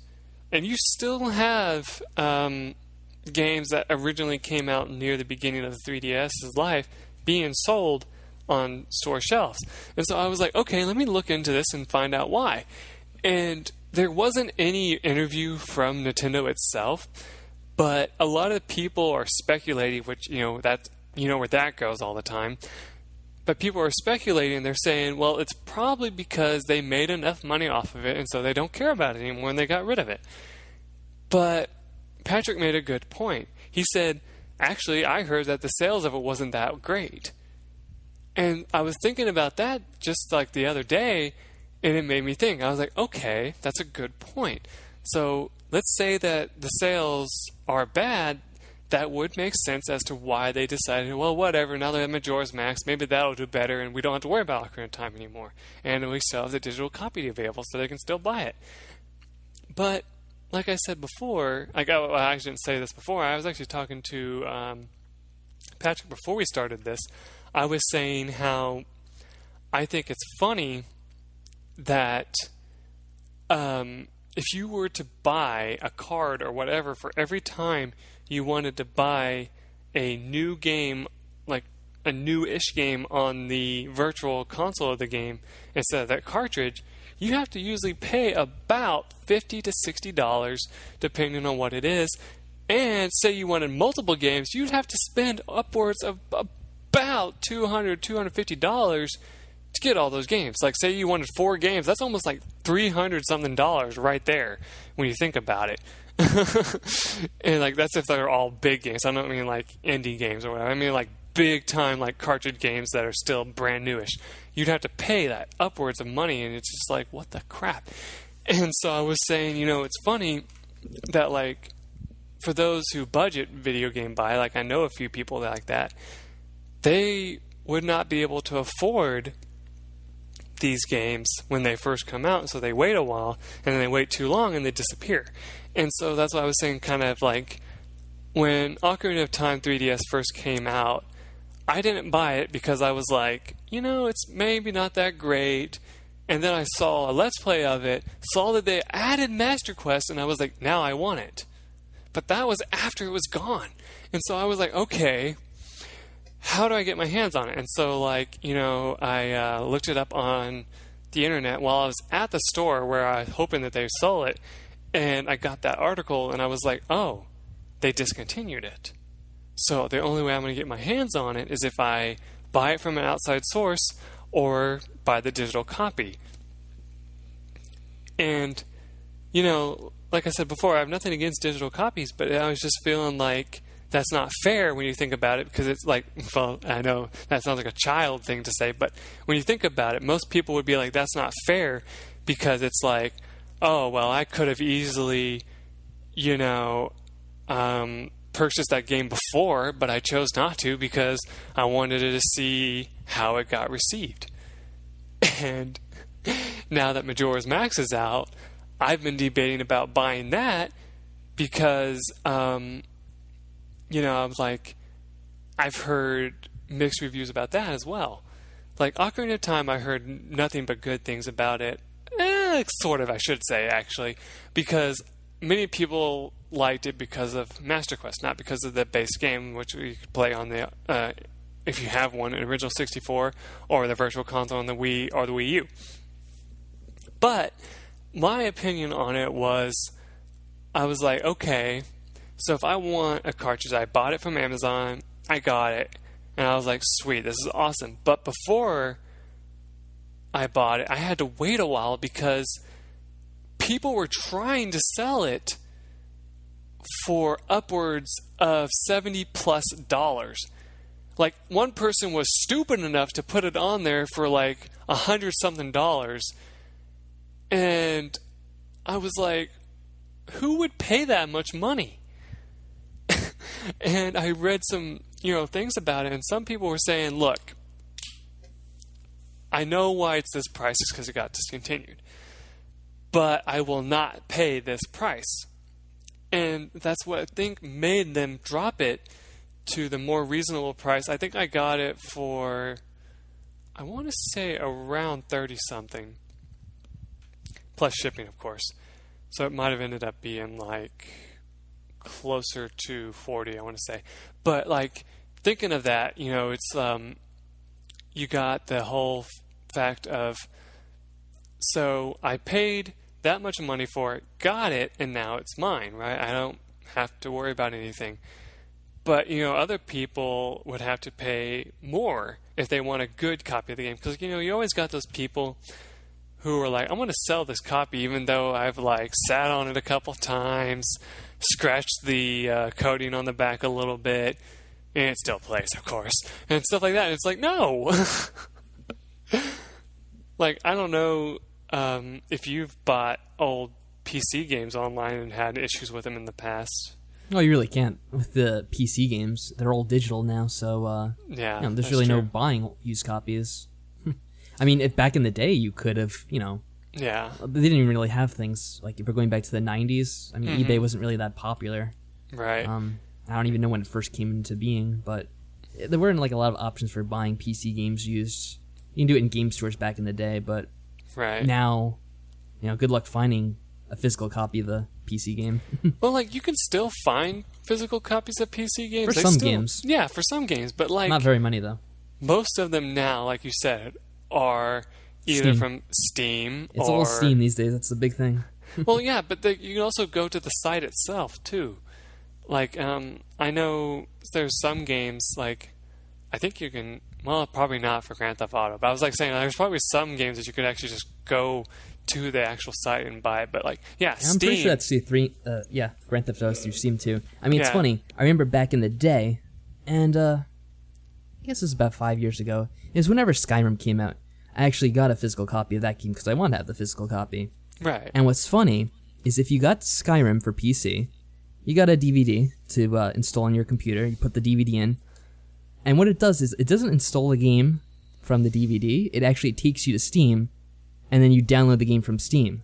That's it's weird. Really funny. Yeah. I'm like, well, I guess I'm playing on Steam either way.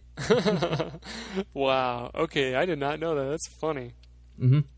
Though, like, here's another funny thing. You know, you can kind of say the same thing goes for, I think PS4 does this, and I think Xbox One does it too, where you buy the physical copy of the game. If you do, you put it into your system, and then it downloads a digital copy of that game, and then you can play it without the disc. Well, most of the time you can, but it's possible for you to download a copy of it and play it without the disc. My brother had to do that for Call of Duty because his got scratched like beyond repair. And what he ended up doing was he downloaded the digital copy of it from the disc before that had happened. And so he played it through that. And basically all it does is it takes the disc, sees that you own the game by having the disc, doesn't even spin it, just plays it from the digital. As long as the game is in the system, it'll play it. It's weird. I mean, I don't know if... Like, I know there's other ways that you can just download it digital and you don't need the disc, but I mean, like, that was one thing they added on Xbox 360, I think, did that. And I don't know if Xbox One does it, but I'm sure it does. But they did this thing where they're like, here, as long as we know that you have a physical copy, we'll play it anytime for you. You know, as long as, like, even if the disc got broken half, we'd still play it because, like, I'm sure we know, like, because, like, you would have some kind of thing that's saying you had the game, so that's kind of interesting. Yeah, I think that's something we're going to be seeing more of as time goes on, that game companies, especially these big publishers like Nintendo, EA, whoever it is that owns Bethesda, they're going to want you to not have a physical copy of the disc of the game, but they want you to just own, I'll say loosely, they want you to have licensed out to you a digital copy of the game which they can control, and which you're not able to then sell back to other people because they don't make money off of that, which is kind of what the Xbox One was originally supposed to be. What Microsoft said, they wanted you to have the games tied to your system. And they're still trying to do that. I don't think that's ever actually going to go away, because with things becoming digital more and more frequently, it's going to be unavoidable. Yeah, I think I've had you tell me that before. I've had my friends tell me that before. They're like, get ready, Michael, everything is going to become digital soon. There's no such thing as cartridges soon. Like, it's just going to be, if you want to play a game, you have to download it. And I'm like, Aw. Because, I'm one of those gamers, like, I've talked about this countless times in all of my Let's Plays and all that. I'm like, I love holding, like, the cartridge of the game. Like, that's one thing I loved about the Super Nintendo and, like, the N64 and all that. Like, you had cartridges of the game, and they would last practically forever until the battery died, and then you had to change that at least. But, I mean, it's like, you have a physical copy of a game, and it's yours. It's, like, more or less. And, you can play it whenever you want as long as your system doesn't die. And it's like, that's what I loved. I was like, this is cool. I got this copy of this game. It's amazing. And then people were like, oh, I've downloaded all of these digital copies of this game. I'm like, but that's like really not yours when you think about it. It's just on a system. It's like, you can't put it on a shelf and say, hey, check out what I got. Because it's like, you have to show people like, hey, look what I got, and show it on a virtual shelf. And that's something that's also become a concern with the game they released for the PS4, which was being done by Konami, PT, which was the Silent Hills trailer. Because what they did was they released that game as a demo, and now they've canceled it. And what they did was they removed it from the PlayStation Store, so you cannot download it or play it again. I think if you have it on your PlayStation, you can still play it. But then there are people are saying that they might even go on and make it so you're unable to play it, even if you already have it downloaded, which is obviously quite annoying. I think it's going to be just like with Flappy Bird, where the guy, ended up taking it off the App Store, right? And all these people still had it and kept it, and were still able to play it. But those who never got it weren't able to. So I'm thinking that's what it is going to be, like, because I highly doubt that they're going to be able to, like, access all of these systems and just be like, nope, and cut that from their system. Like, because, like, if you had it on the PS4, I highly doubt that they can find a way to get on there and take it off your system. I think what they said is that they could do something like a system update or a patch, which would make it unplayable. I mean, if you kept the system offline, you could probably still play it, but I mean, I'm not saying it's going to happen, but that's definitely a possibility that they could patch it out. True. Yeah, and that would ruin it. That's a shame. Because, like, I never got to play it. I only got to see videos of it. And from what I saw about it, it looked pretty good. I mean, it didn't seem that scary from what I remember. Because, like, I mean, sure, in video games when it's dark, I do get a little anxious. But other than that, I really don't care that much. Because I'm like, I mean, if something jumps out at me and kills me, I'm like, well, that's just going to happen. I mean, it was because I wasn't prepared. But, like, here's a good example. The Five Nights at Freddy's series. It's a dark game that kills you by jump scares, right? Mm-hmm. And people are saying, oh my God, it's so scary. No, it really isn't. When you think about it, it's just startling. It's just startling because of the jump.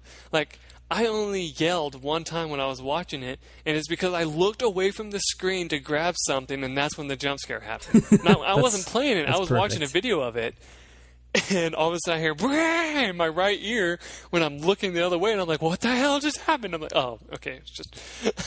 and, my family was in the room, and they just looked at me, and they're like, what's wrong? And I'm like, oh, it's just, nothing, don't, forget it. Quite but, embarrassing. because you're embarrassed about it. You're like, it's like, it's nothing, I'm being manly. But no, it's like, you don't care. But then, like, you got PT, and I watched it, and like people say this is like the scariest looking game so far, and I was like, okay, I'll look at it because I got to see this for myself. And I watched it, and like I saw like how you travel through the dark rooms, and they start out. I think they were starting out kind of lit, but you start out in that really frickin' dark room, and you have to go to the door where the light's at, and then you start going to the hallway over and over again, right? Mm-hmm. And when I was watching that, I was like, okay, I'm getting anxious because I don't know what's around the corner. And that's something that I've always had when I play horror games, because I'm like whenever I play the original Silent Hills, like a couple of them, and something that I joked about was like my family, when they watched me, would be like, stop holding your weapon out, you're fine, the radio's not going, there's nothing going to be around the corner. And I'm like, you never know. And so I have like I'm playing Silent Hill, I think it was 4 that had the girl, I think, or was it 3? I think it was Silent Hill 3 that had the girl and when she's in the defense mode, she holds the gun up to her chest before shooting. And I would always just walk around with her like that. And I was playing it at my uncle's house, and my uncle was like, "What are you doing?" And I'm like, "Oh, I'm just, making sure that there's nothing going to jump around the corner that I have to shoot and kill immediately." And he laughed at me. I was like, "That's not funny. You never know. It might happen." And I mean, like, there's this part in the game where if you're not sneaking, you get killed instantly, right? And because I was used to already doing that, I didn't even read a guide. I just walked under that spot. Like, basically, those of you who don't know, there's this spike ceiling inside this horror house. And you're walking around it. And all of a sudden, there's like this spike ceiling that the camera goes to. And your character looks up at it and then looks forward. And if you decide to try to run through it, the spikes fall and crush your character and you die. But if you hold yourself in caution mode where you're holding the gun, the spikes stop halfway down and then pop back up. And a voice comes on and says, "Oh, those spikes weren't supposed to do that." And I was like, okay, hold on a second. So I looked it up in a guide because I was curious what would happen if you weren't, sneaking. And sure enough, it says that they would fall and kill you.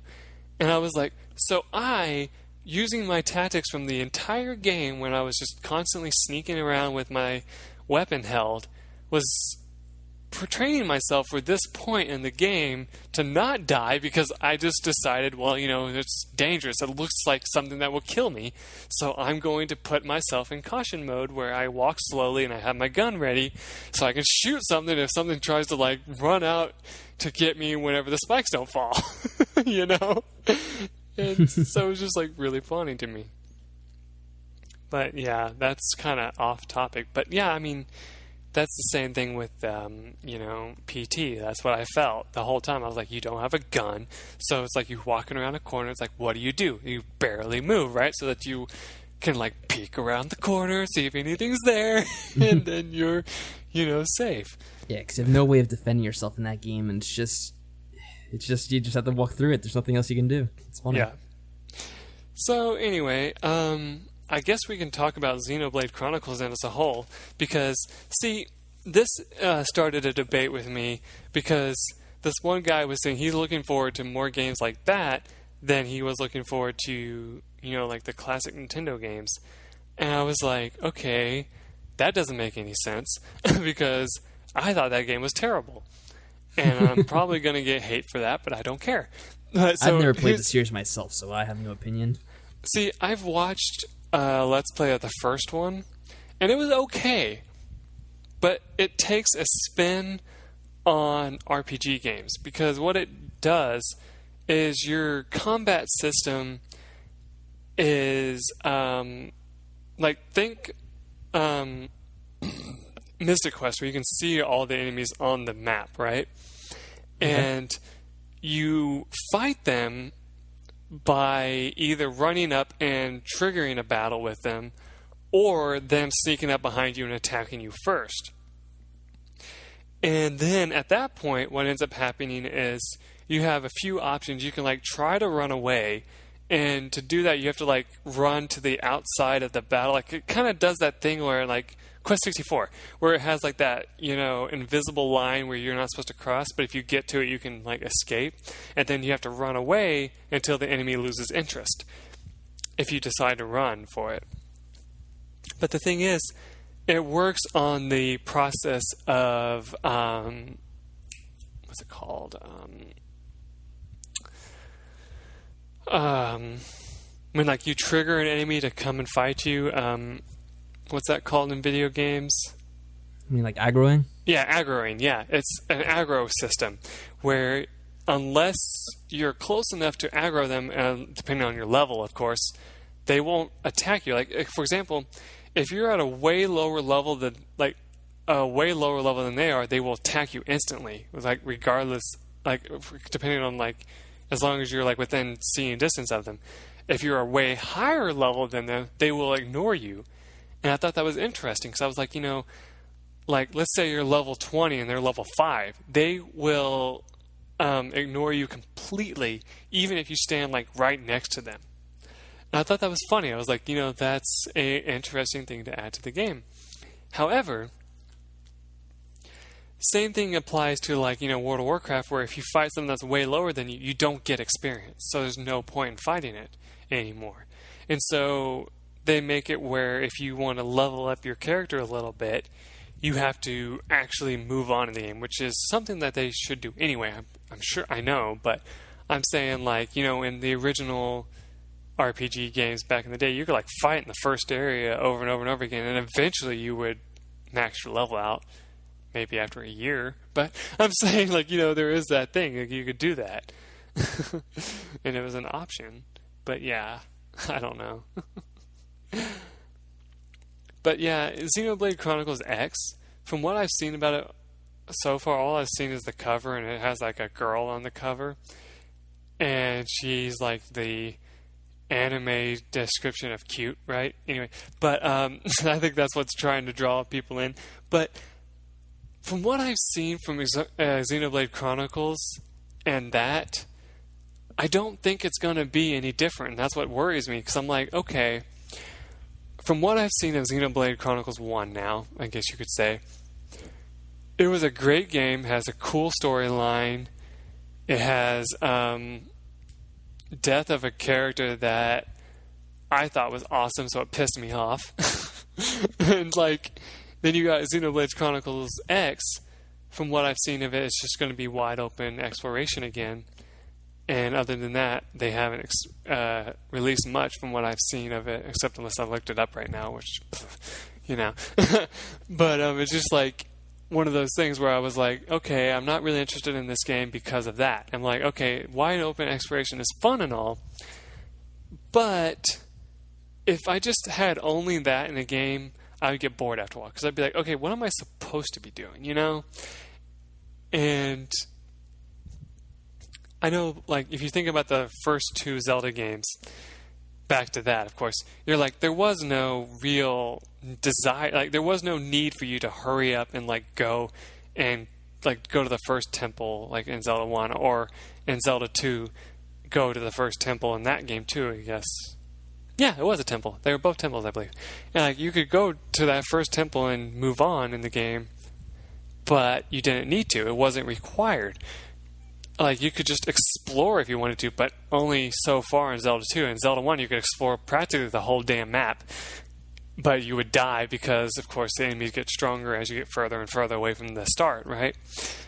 So that's why I was thinking, in that case, I don't want to play the game in that case, because it's look, if you don't know where to go, it doesn't make sense. Because then you're okay, I want to get stronger and play the game the way it's supposed to play, but if I don't know say there's dungeons, or if I don't know what dungeon is first, or I don't know what it is that I need to do to keep myself from dying as often, why would I want to play the game? It's it just sounds like it would get tedious and repetitive.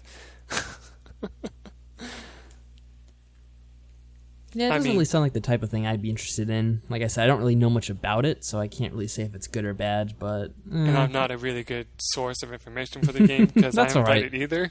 I just don't really have a big... I'm not really too big into the new RPG games. I kind of avoid them. I mean, there was a debate that I saw on the site I frequent, Game Facts. I was reading through some things, and they were saying they want to see more RPGs. And I'm like, okay, I agree with you on one point. If they're going to make more RPGs, they should focus some more on, how do I say this, basically? They need to come up with either a new battle mechanic for it, which would be hard since there's really no more things you could really do for it, or they need to come up with a way that makes it fun to explore at the same time as not having to make most of the gameplay come from battles. My Legend of Legaia and my Legaia 2 playthroughs, both games were pretty good. Legend of Legaia was better in most people's opinion than Legaia 2. In my opinion, Legaia 2 was good for one reason and one reason alone, because they expanded on what they had in the last game. I thought that made it better. So a lot of people are saying if they had an RPG that was similar to that, they would buy it instantly. And I thought that was funny because I was thinking, okay, so let's say they make another Legend of Legaia type game. Nowadays with the PlayStation 4, because that's probably what it would be sent to, the tactical art system in it, like I discussed this, like I've kind of thought of this a lot lately, as like the tactical art system would probably not work as well on the PS4, or even if it did, they would probably end up, to make it worth its while, make so many different abilities that you would get bored with it. Because like you'd be, okay, there's like 100 options for me to choose, and which is nice because I can choose different options, but eventually you're going to choose the one that works the best, and you're going to stick with that one. And like from my Legaia 2 Let's Play, I was like, okay, I'm going to try and change things up so people aren't bored with the battles. And a lot of people said, yeah, that is something that I've noticed, is that battles in that game were really boring. And that's something that's wrong with every RPG that I've noticed.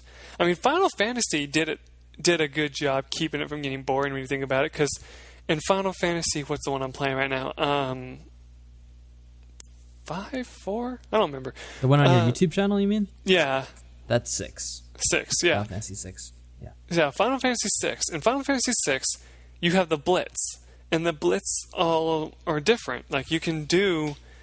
you can choose one each round, and you can choose a different one if you want.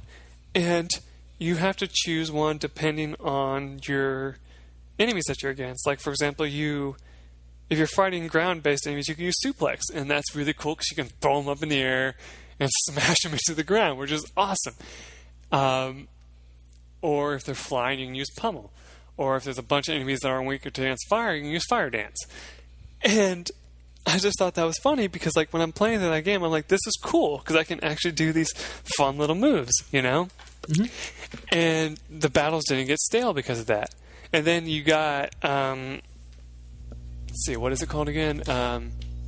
Star Ocean: The Second Story, which is another RPG that uses what do they call it? I don't know what they really call the battle system in that game. But, it's based in an arena, and you have set moves that you can, choose and, unleash hell against your enemies using those moves. And you can change them whenever you want and see what each one does. And you get different ones as you level up. I thought that was amazing. I think that's one thing I loved about the game. But then you got, like, Xenoblade Chronicles, which does that. It does have where you have different attack strategies. However, the way they incorporated it was kind of weird because they kind of used the, and for those of you who play World of Warcraft, they use, like, the rage build-up thing for it, where you have to build up points by attacking the enemies to be able to use these abilities. And most of them weren't very helpful. Like, one, like you've seen in Super Smash Bros., backslash by Shulk was meant for you to go, of course, behind the enemy and smack him in the back. However, you had to use one of your other teammates to do an ability that stuns the enemy so that you can even do that. And so it's like, oh, well, that's wonderful.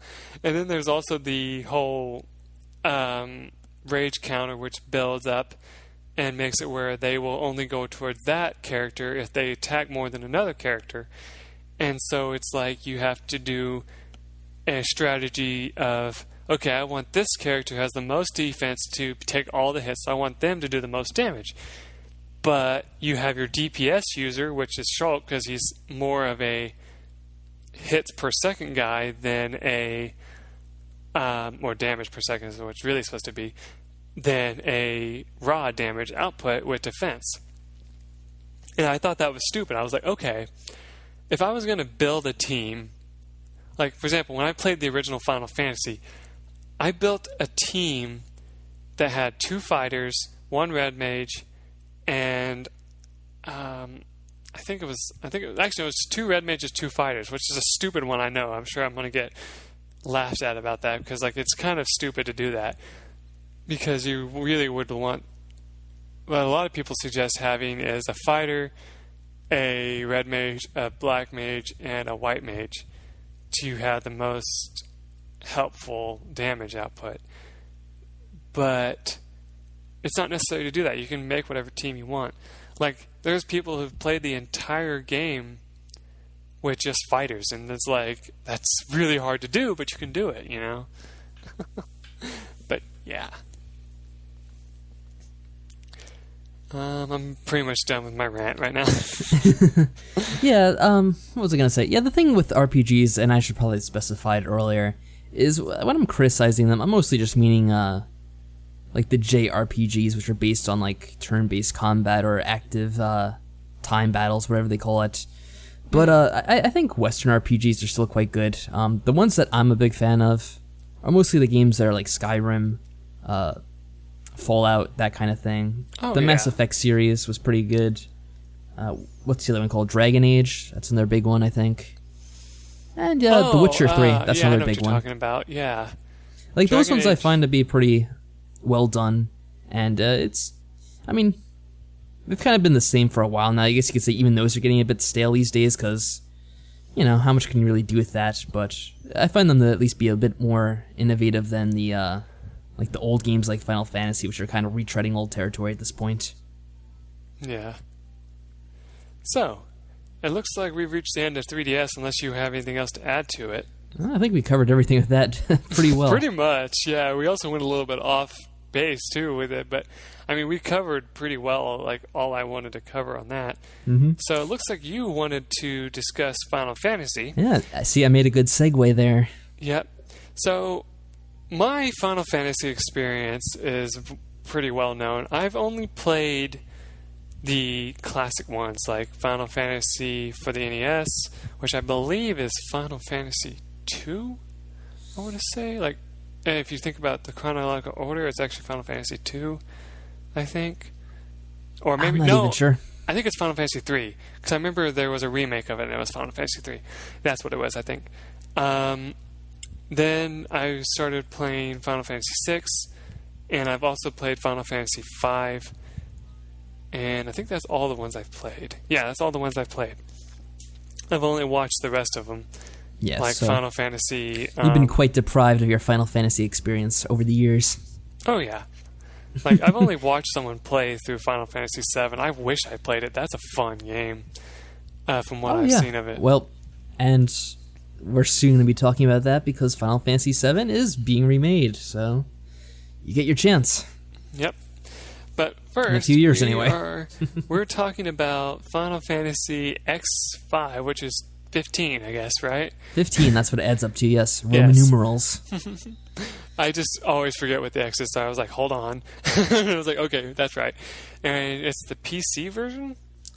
That's what I was actually, since you don't know much about that, I guess I'll talk about, because I've been reading about Final Fantasy 15, because Final Fantasy 15 is a game that's been in the works for probably the better part of 10 years, I'd say.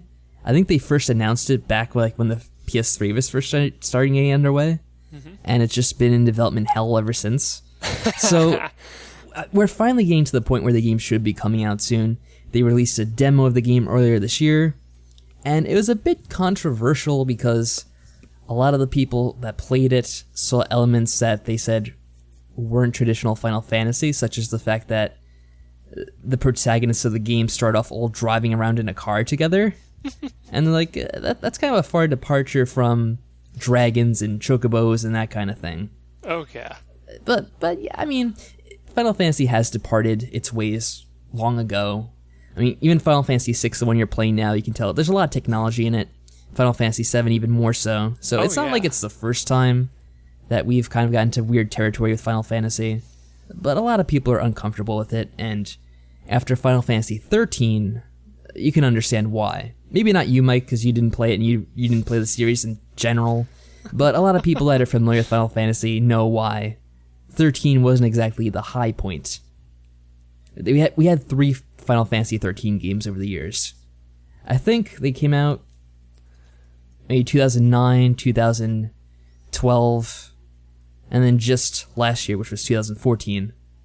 I believe. I could be wrong on that, the exact years they came out. But either way, we've been stuck with Final Fantasy 13, and it's probably one of the weakest stories of the Final Fantasy series overall. I mean, unless you're counting the really early games for the NES, which I wouldn't really count just because they're so basic. They didn't really have much of a story. Well, like, let me just come in here real quick. Yeah, when it comes to Final Fantasy, from what I've seen, Final Fantasy, like the original ones, I would play them a lot, but I didn't get very far in them. Like, I played the Final Fantasy for the NES, and I enjoyed it. It was fun, but it was as basic can be, like you said. And people still loved it for it. That's what's funny. And then I started playing some of the later ones, and I was like, oh, these are cool. You can actually, do commands that you weren't able to do before. But then, like, I watched, here's the one, like, here's what's going to do it. Final Fantasy X, I believe is what it was. It was just Final Fantasy, just Final Fantasy X, which is the one that has lightning in it, right? That's the one that... Oh, no, that's 13 that has lightning 13. In it. Okay. That's what I'm talking about. What I'm trying to say. But, like, you got Final Fantasy X, I believe, and then you got that. Like, it was around that time that I started seeing, like, things that would make me not want to buy those games. And I remember I watched a Let's Play of... Let's see. Was it Final Fantasy X? Let's see. Final Fantasy X is the one that has the character named Titus. He has blonde hair. Yes. Yeah. Okay. I remember watching that one, and I was like, "Oh, okay, that's kind of neat." And then as I watched more and more of it, I was like, "Okay, I don't think I would want to play that because of this right here." And it was just because of how should I put this? Silly it was, I guess, for lack of a better word, because like let me guess, you must have watched the infamous laughing scene if you're talking about the silliness. The laughing scene actually made me laugh, I'm not gonna lie. Yeah, I actually find it pretty amusing, but a lot of people get annoyed at that. I don't mind it. It's kind of amusing. But yeah, it's like one of those things where it's just like I remember watching Final Fantasy X. I never finished it because I just kind of started watching other things. But I remember watching it and thinking, oh, that's really weird. Okay, I think I'll go watch something else now. But like another one that was pretty interesting is Final Fantasy V. Let's see, is that the one I think it is? Yeah. And let's see, I think... Is that the one where, like, people made a joke that, like, 2 of the characters seem to have, like, a relationship, but they really end up not having one in the end? That could probably apply to a number of Final Fantasies, to be honest. But, like, what I'm saying, like, there's, like, this girl in it, and she's, like... At this one point, she, like, wakes the guy up, and he jumps out of bed and does, like, this weird, like, goofy dance, and then she giggles after it and says, "You're so weird." And, like... From that scene alone, a lot of people joke that there's like some kind of relationship between them. And then I watched this one person play through it. And what was funny is you watch that and he says, you know what's interesting is you watch the scene and he said the same thing. He's like, you're like, oh, these 2 must get together in the end. And then like you get to the end of the game and no, that never happens. And it's like, what the crap? It's like, that doesn't make any sense. But the same thing happens in other games, too. But, like, that's one such game that I remember watching through and thinking that's weird. But, yeah, and then, like, you get Final Fantasy 13. And like you said, like, because that's the one that you were talking about. It's like, when they made Final Fantasy 13, and when I watched it, because I didn't play it, when I watched a Let's Play of it, I was like, what did they do? Because, like, you go back and watch, like, you go back and see some of the Final Fantasy games, and you're like, hey, these have some pretty nifty, like, storylines to them, for lack of a better word, and, like, really nifty little character progression and all that. And then you go to 13, and it's like, okay, where'd my character progression go? Where'd my battle mechanics that I enjoyed go? And where did like the, what do you call it? Like time zone that I liked go? Because like you said, all Final Fantasies have had some form of technology, yes, like the airship, for example, but like it never really went beyond like a semi-medieval like time. No, it definitely did. If you play Final Fantasy VII, you'll see that did. Like what I mean is like, I'm like saying like the previous ones, like, you know, they wanted it to kind of look, how do I say this, like old-timey. And then, like, they make the newer ones. Yes, they became more technological. Like you said, Final Fantasy VII, I believe. Yeah, that's very similar to, I would say, modern era. Yeah, a bunch of references to similar things going on today. They essentially deal with energy crises. Mako, it's kind of equivalent to oil. They have cars, they have planes, hovercraft. They have hovercrafts, and 8 it gets even more technologically advanced, where it's probably even ahead of today's technology. Right. But the problem that I'd have with it is not that it's like where 13 went, it didn't get too technologically advanced. It just became convoluted, where you didn't understand what was going on with the story. Oh yeah, exactly. It was just a complete mess. And I mean, with 13 you start off fighting in this resistance, and you barely understand the character's motives from the beginning. Eventually, through flashbacks, you find out what's going on. And by the time you get to the end of the 13 saga, 13-3, or no, they call it 13 Lightning Returns. Yes. So you go on from fighting the resistance in the first game to, at the end of 13 Lightning Returns, you fight God. Because God has decided he's going to destroy the world, and he made Lightning in charge of choosing who would be the chosen ones to go on to the new world. It's kind of like Majora's Mask, where you keep reliving like the same time period over and over, but except at the end of this game you fight God instead of Majora's Mask, which is kind of odd. Again, another reason why I'm glad I never bought into that 13. God, that's weird. Yeah, convoluted is probably an understatement, but it's the best I could find. I got you. I understand. So, yeah, I mean, from all that, it just, I don't know. Final Fantasy to me is just, it is a great thing. Like, from what I've seen of the games, I've enjoyed most of them that I've seen.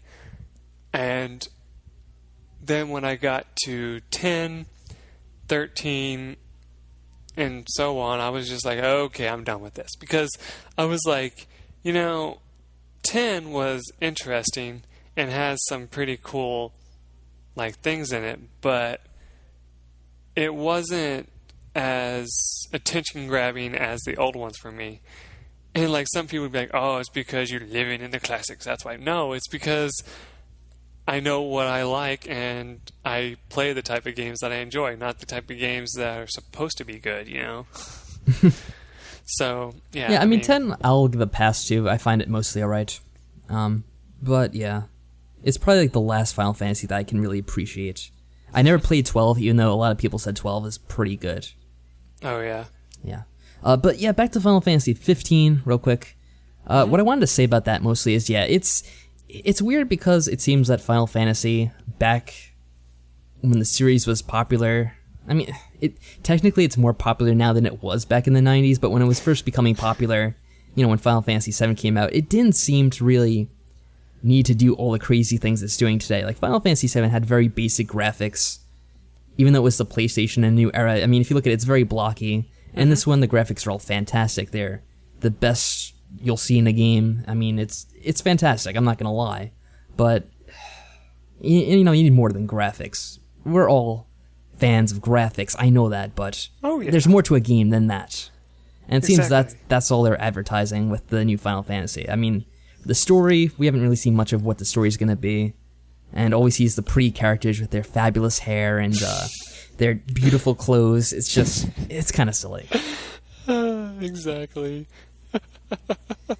And yeah, I guess the only other thing I wanted to say about Final Fantasy 15 was there's been some talk that it might be on the PC.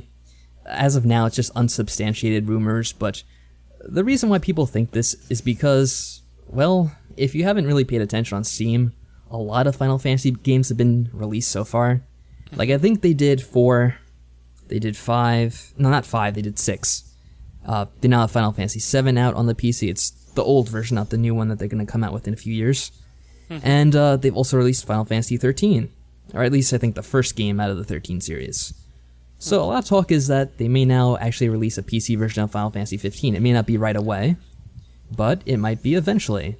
And the other thing about Final Fantasy 15 is we still have no release date for the game, which is weird because a lot of people were hoping we might get an announcement at E3, and we didn't.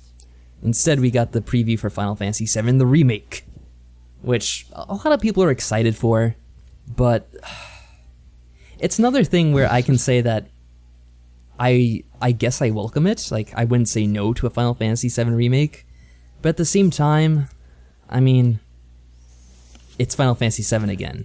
We all know what the story is. We all know what's going to happen. It's in beautiful graphics, but I don't really care for much anymore. I just decided to look up Kingdom Hearts 3 since you mentioned release dates. Oh, well, that's something else that's going to have no release date until probably, I'm guessing 2017 on that one. Oh, yeah. I just earliest. thought I would look at it just see what news is about it. And it's funny because, you know, those of you who don't know, Kingdom Hearts has made some strange things lately. Like, they started out with Kingdom Hearts, then Kingdom Hearts 2. And those came out in, like, what was it, 2002 and then 2004, I'm thinking, for those first two games? And then since then, they've had a bunch of games that come out for the various mobile consoles, like the PSP or the 3DS, or not the 3DS, but the DS probably, and like whatever else there's been. I know the current one that came out is actually just, from what I've heard, is just a remake. There's been a lot of remakes. So basically, it's been a franchise that's kind of been dormant for 10 years, at least on major consoles. Yeah, and what's so funny is I made mention of this, that I saw a trailer for it, and I looked it up, and because like at the end of the trailer, this is a funny thing, it had a pseudo release date on it, and it said October something, and so I looked it up because I was curious, and they were like, oh, it's just a placeholder, and I was like, that's bull, you can't just put a placeholder, like that doesn't make any sense. And so ever since that trailer, you haven't really heard a whole lot about the game. I mean, like, you can look up online and find some stuff about it. But in the most of the time, it's just things that are going to be in the game. It's not like there is no mention of a release date, like Patrick said. You go on there, and it's like, oh, well, don't worry about that. And it's like, what? But we want to know when this game's coming out, because we're actually kind of excited about it. But like that's like you said, it's just like the release date for Final Fantasy. It's like you don't know when it's going to be. Well, one thing I wanted to ask you, Mike, is even though you haven't played the game before, you didn't play the original.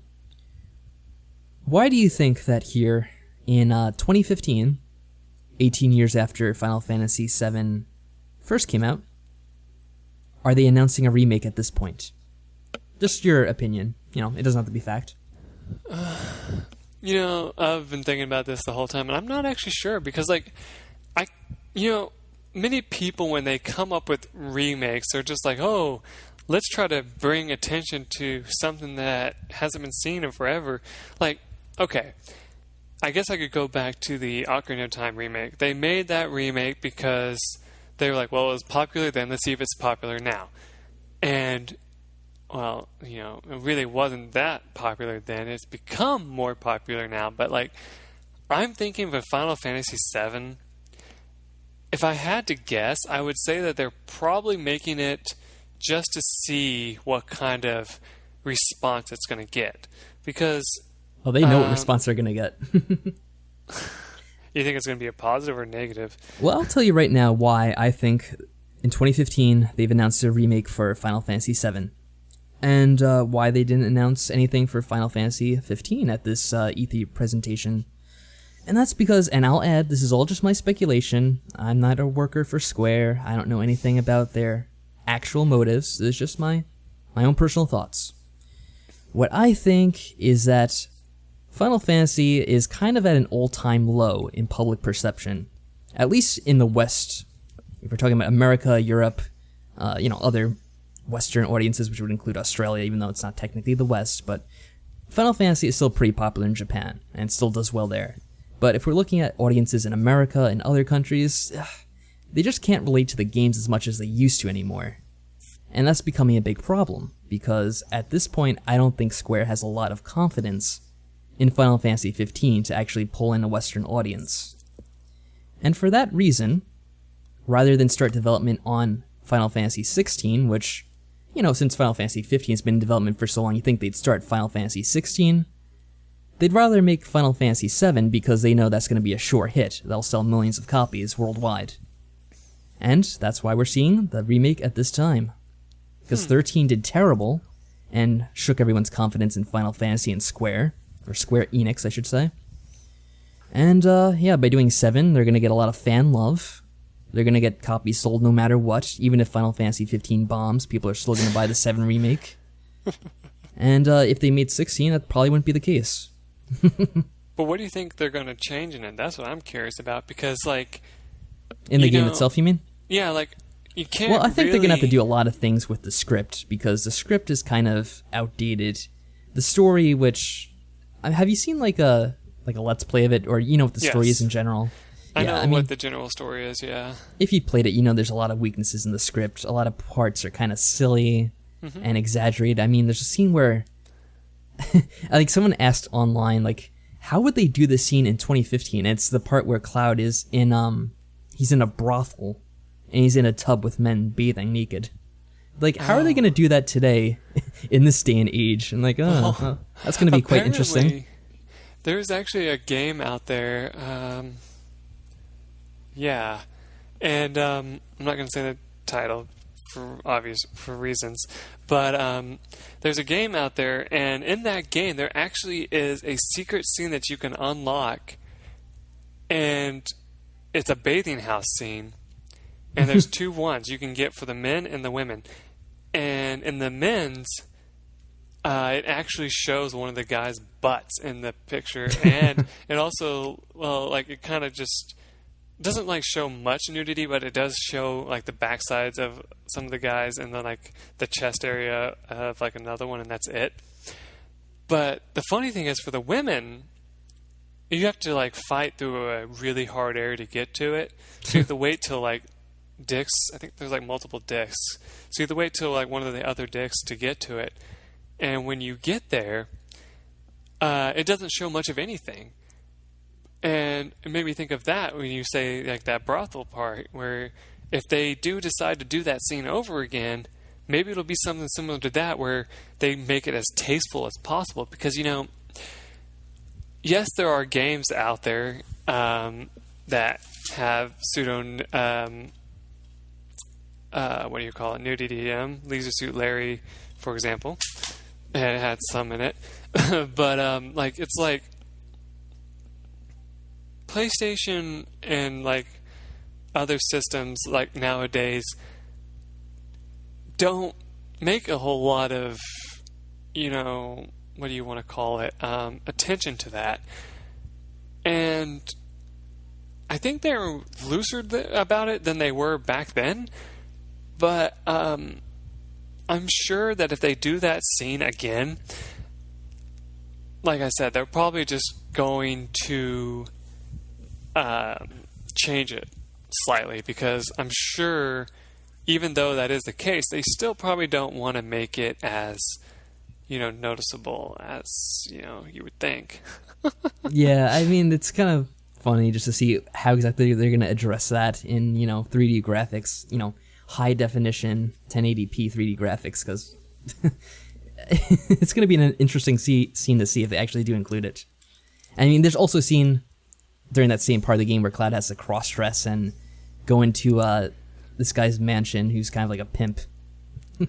That's going to be funny, yeah. Yeah, it's a very funny game. There's a lot of quirky bits like that, and I don't know how they'll do with that. I think they'll try to censor that down, which I hope they don't, because it's part of the charm of the game, and it was really amusing. But at the same time, seeing it in high definition with actual characters, because it's another game where it's very cartoony, because it's just like, it's not realistic at all if you look at the graphics. It's very blocky. They do exaggerated poses, and like they'll leap like 10 feet in the air at times. So it'll be interesting to see what they do at certain points. Oh, sorry. I was actually looking up something real quick. But, looks like we've reached close to the end.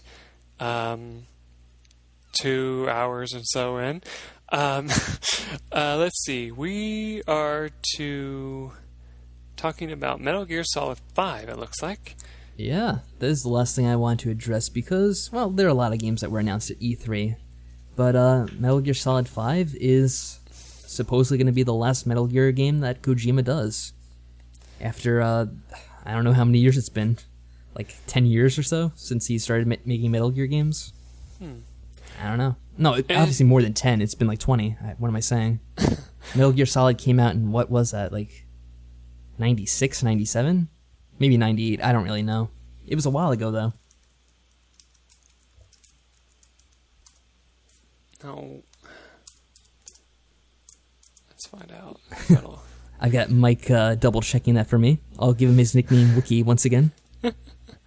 Let's see. It looks like it came out in 1998. All right, the first Metal Gear Solid for the PlayStation. So it's definitely been a long time, and it's, I guess you could say it's the end of an era. Yeah. We already were going to have David Hayter being replaced by Kiefer Sutherland as the voice actor for Solid Snake. And now we find out that Kojima's leaving after this game because, I don't know, Konami's just doing terrible decisions lately. No one can explain it, but they're canceling Silent Hills, they are scrapping PT, and now Kojima's leaving their studios, so... like, I don't know what's going on there. Obviously, there's some kind of a meltdown, but... Yeah. I mean, I'm just hoping the game doesn't suffer from that. I think it's mostly finished, and it's coming out September 1st at this point, so even though I think he announced he was leaving, maybe it was April or May, like, I'm sure most of the work on the game's done, so it'll probably still be high quality, but it's just kind of concerning. Well, like, my main concern with it is, like I talked to you before, I was like, ever since, like, I've heard nothing but good things about Metal Gear Solid 1, 2, and 3. But then beyond that, I haven't heard much. And so, I've never actually played any of the other games, but I've heard, things about them. And, for example, Metal Gear Solid Uprising. Let's see, what was that? Yeah, that wouldn't even count as a Metal Gear game. It's technically not a Metal Gear Solid game, if I recall. Let me just check. Is it Metal Gear Solid? They might have just added the Solid in the name because let's see, it would sell better. I think they did. No, it's just Metal Gear Rising, so it's not even in the Solid series. Oh, it's just called Actually, Rising? Wait, now this one says it is. One says Metal Gear Rising, one says Metal Gear Solid Rising. So I'm not sure exactly what it is technically. Yeah, it just says Metal Gear Rising here. Yeah. Revelance. And it has Raiden in the game? That's interesting. I didn't know that. Yeah, I mean, technically, I wouldn't even consider it part of the main franchise. Now, they do list Kojima as a designer, but I'm not sure if he wrote the story for that one. Yeah. Actually, no, he's a director. Is this his director as well? Oh, yeah, it says he was a director. Whatever. Actually, no. I hate to say I'm using Wikipedia, and I know how great of a source that is, but it says he was the director and the writer was Etsu Tamari. Etsu Tamari. So, I don't know. And it does include it as a series of Metal Gear. Oh yeah, it's definitely a Metal Gear game, but Metal Gear Solid is kind of a separate thing. Yeah, Metal Gear Solid is a separate thing. Like, that's something I also noticed in your playthrough as well when you're doing the end of Metal Gear Solid, because there was a part of it that said Metal Gear 2, and you're like, oh, I don't want to read that in case it spoils the next game, but actually Metal Gear 2 is separate from Metal Gear Solid 2. Those are actually two separate games. According to this, the game was originally announced in 2009 under the title Metal Gear Solid Rising. It was intended to take place between the events of Metal Gear Solid 2, Sons of Liberty, and Metal Gear Solid 4, Guns of the Patriots. So that's what it says. Yeah. And like Metal Gear Solid 4, which is the one that people kind of have mixed feelings about, and I guess I'll say I do as well. I feel like the game was just a bit rushed. Like, they didn't need to end the franchise there, which originally they were going to end it at 4. Uh-huh. And I feel like they could have had more games in between dealing with Solid Snake. Because it just kind of got rushed. You had Metal Gear Solid 2, and, you know, he was kind of a side character in Metal Gear Solid 2. Spoilers for some people who haven't played it or seen it, I guess. But, yeah, and then Metal Gear Solid 3 went back in time and explored the life of Big Boss, which was back in the 60s, and isn't actually about Solid Snake himself. So when we got to Metal Gear Solid 4, it skips a lot of time, and it's like the end of his story, which I feel like they could have had more games with him, and showing his story a bit more. And I feel like it would have been a bit better for it, because I felt like the game was rushed, and a lot of story elements weren't done well enough, at least for my tastes. Yeah. Like I said, like, I'm playing through Metal Gear Solid 2 now, and I gotta admit, when I played through Metal Gear Solid 1, I enjoyed the game. It was pretty fun. And then I watched a Let's Play of both Metal Gear Solid and Metal Gear Solid 2, and that's what led me to want to complete Metal Gear Solid.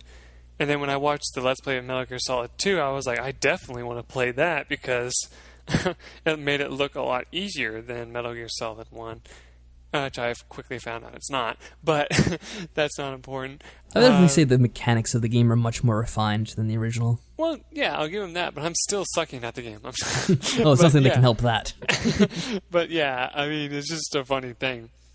But my opinion on this, since, you know, I haven't played up to Metal Gear Solid 5 yet, because I haven't played Metal Gear Solid 4 or 3, my opinion of them, well, Mr. Kojima leaving, is actually kind of upsetting, to be honest. Like, even though I've never played the other two games, it's kind of upsetting, because like Metal Gear Solid is still a pretty fun looking game despite everything, because I mean, you have that whole stealth aspect, which like is one thing that people praise about the game. They're like, it's like a truly stealth based game, which, like, you know, people have tried to make little like versions, like, you know, I guess you could say like they tried to take from the idea and make their own, and they kind of didn't do that great.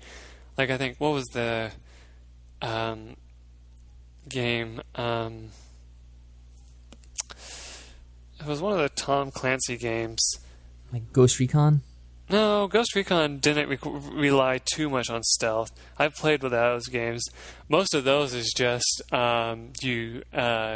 like a cover thing. Like, you have to stay behind cover and then like pop out and shoot people. It's not that much stealth based. What's that one with the guy that wears the goggles on, like that? You know, on the front of the cover, he has like the night vision goggles and all that. Yeah, I don't know. I haven't really played too many of the Tom Clancy games, to be honest. That's the only one I remember. Well, anyway, in this game, it requires you to be stealthy, yes. And the funny thing is, you can actually get a game over if you're found at any time. And I was like, that's stupid, because, like, you know, in Metal Gear Solid, at least you wouldn't get an instant game over unless you're found in that one room. But in like Metal Gear Solid 2, but like, you don't get an instant game over if you are found in Metal Gear Solid, because like, you just have to like either fight your way out of the room that you got caught in, or you have to or you get shot and killed, then you die from that, you know. So it's like a funny thing like that. So I've always thought that was a better thing. I wonder if I can figure that out. Yeah. Just back to Metal Gear for a second here. I think that the series is kind of reached its end, to be quite honest. I mean, everything in the main series has been told already with regards to Solid Snake, and that's what it was originally about. I mean, it is called Metal Gear Solid. And Metal Gear Solid 5 is dealing with Big Boss again and telling his story. So it's not even like we're telling the story of Solid Snake anymore, which I guess is pretty much done unless they want to go back and visit his early years, which some people speculate this game may include some of that, but we still don't know for sure. But yeah, I mean, nothing else really needs to be done with the series at this point, so... I mean, if Kojima goes on to other things, it's probably for the best, I suppose, because he can get some more great games out instead. So I see you, like, that's what you're talking about, the future, right? You're, like, saying what's going to happen. I think you're right, like... I seriously agree with you that they're probably just going to call it at that point. They're going to be like, well, we've pretty much gone over covered all our bases and all that. And the funny thing about that, though, is it's just like, when you think about it, it's like, oh, well, does that mean that they're going to do, like, for example, the Spyro series, you remember those? Like... I've been playing Spyro Year of the Dragon, and that's one of the... that was like the last one that the original company that made it... was it Insomniac Games? That was the main people who made it? Whatever. They called it their last game, and if you do research into it, they said, yeah, we... sold the rights over to this other place, and they started making sister games of the game, like, thing or whatever you want to call it, right? I'm hoping that won't happen to Metal Gear, because that would suck, because if you really think about it, because then we'll get more Metal Gear Rising games. But it's like, honestly, I feel like you said, Metal Gear Solid has pretty much run its course, from what I've seen, at least, of it. Though I still do consider playing through the other ones. Oh, I'd highly recommend it, yeah. Yeah, so, I mean, am I going to get this one when it comes out? Probably. I mean, I thought it was funny when I first saw it. Like, if you have to hear my original reaction, I was like, they made another one? That's like exactly what I said. Because I was like, wait a minute. I haven't seen anything on Metal Gear Solid in forever, and now they're coming out with Metal Gear Solid 5? That's weird.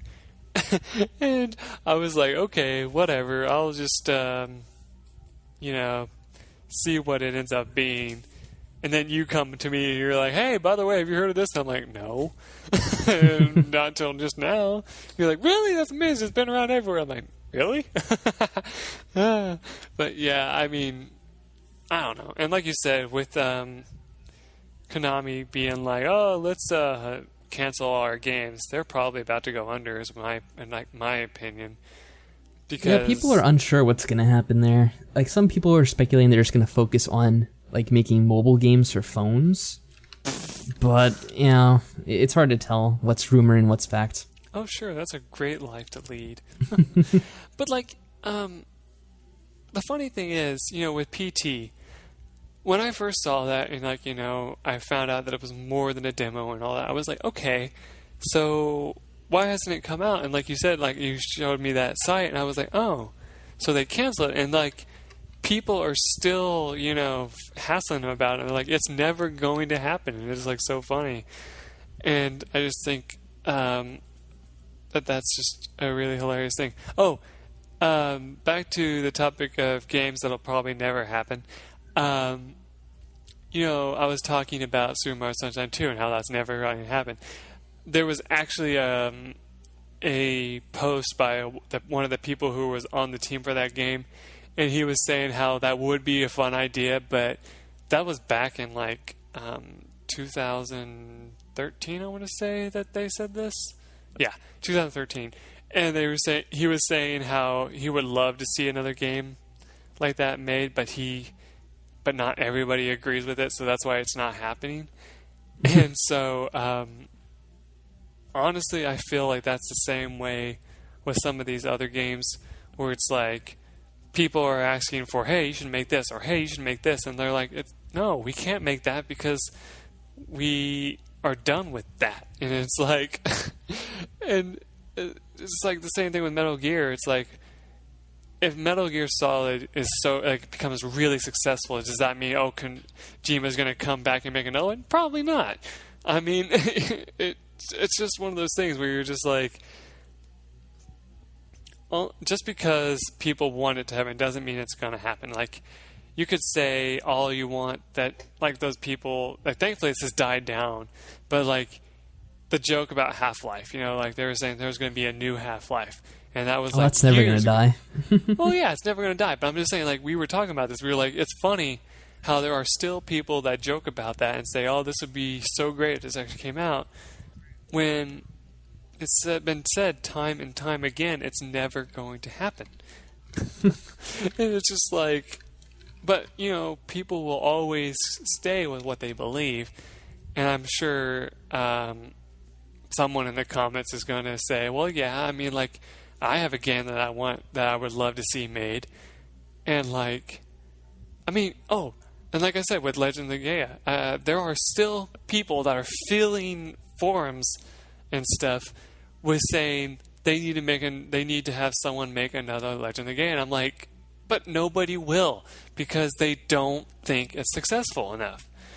Like, the tactical art system in that game, which not even people even know about anymore,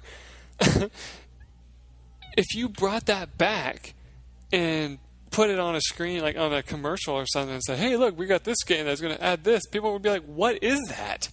The only people who would know about it is the hardcore players. And it's like it's like a system of, although you would do, even if it came out, some people said, oh yeah, I would buy it regardless of how much it cost. It's the principle of, they don't care if it's only like a handful of people that will buy it. They would want it to be like bought by millions of people, like with what was it, Final Fantasy VII. They know a lot of people are going to buy it, so they're re-releasing it, and they're hoping to bring more attention to themselves because of that. Same goes for any other game that gets like remade or something like that. If enough attention is brought to a remake, it will get made again. Like, what was it? Kid Icarus Uprising. It was a reference to the old Kid Icarus, and they even make little funny references in the game about that game because, you know, people enjoyed it even though it was like insanely hard. And so it's like, yeah, I mean, I don't know.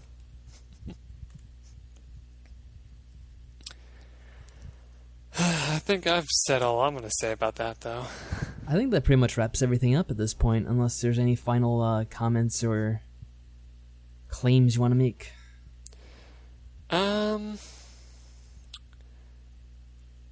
Honestly, I think I've covered all of my bases. Like, yeah, I literally cannot think of another thing that would make this go for another 30 minutes or so. So, I think that should do it. I know this is going to be probably my longest episode ever of anything for Let's Chat. Those of you who stuck through and watched the whole thing are doing what I do with videos this long and watching it over multiple days, feel free to give your opinions. If you have questions for me, feel free to ask. If you have questions for Patrick, you can always you can put them in my comments, and I'm sure he'll come and read them, or I'll let him know about it. Or you can just go to his page and send him a personal message there. But yeah, I mean, feel free to go through and give your opinions on what we talked about. Because if you don't, well, then it's just like what we talked about was for nothing. Well, I think we got through a lot of material, even if it's just to each other at least. Yeah. If you did get through the whole thing, you're definitely a trooper, and you know what? You have my congratulations, because that's like 3 hours of content. I think just shy, maybe 2 hours and 50 minutes I have on my clock. Yeah, I have 2 hours So- 40 on mine. Yeah, you're definitely going to have to do the kind of thing that I do and put timestamps on this video so people can actually find specific moments in case they want to skip to parts or, they go back and watch a certain amount and then want to go to it later. Oh, yeah. So I will figure that out. It'll probably take me a long time to get this, but don't worry, I will get it out as soon as possible because we want to keep this frequent. Because if we release it a year later, it's not going to make sense by that point. Yeah, and it's out for E3 of 2016. Yes. But yeah, Oh, if you well. guys want us to do this more, let us know because this was just an idea. We were just like, we should try this, because I know you do Let's Chats by yourself, as what I heard, and I was like, yeah, that's true. But we should try them together, and sure enough, that made it longer than mine usually end up being. Yeah, I guess I have that kind of effect on people. Ah, well. Nothing wrong with that, of course. But yeah, I think this is a good stopping point. Like I said, one final time, if you have anything you want to give us for any material you want to give us for another time, feel free to add that. If you have any questions or input for what we've talked about, feel free to put them in the comments. I will read all of them if you do, so don't worry. And I'm sure Patrick will come over and read them as well. So don't worry, your comment will get read. Yes, thank you for watching, everyone, and I will bid you a good night. See you then, everyone.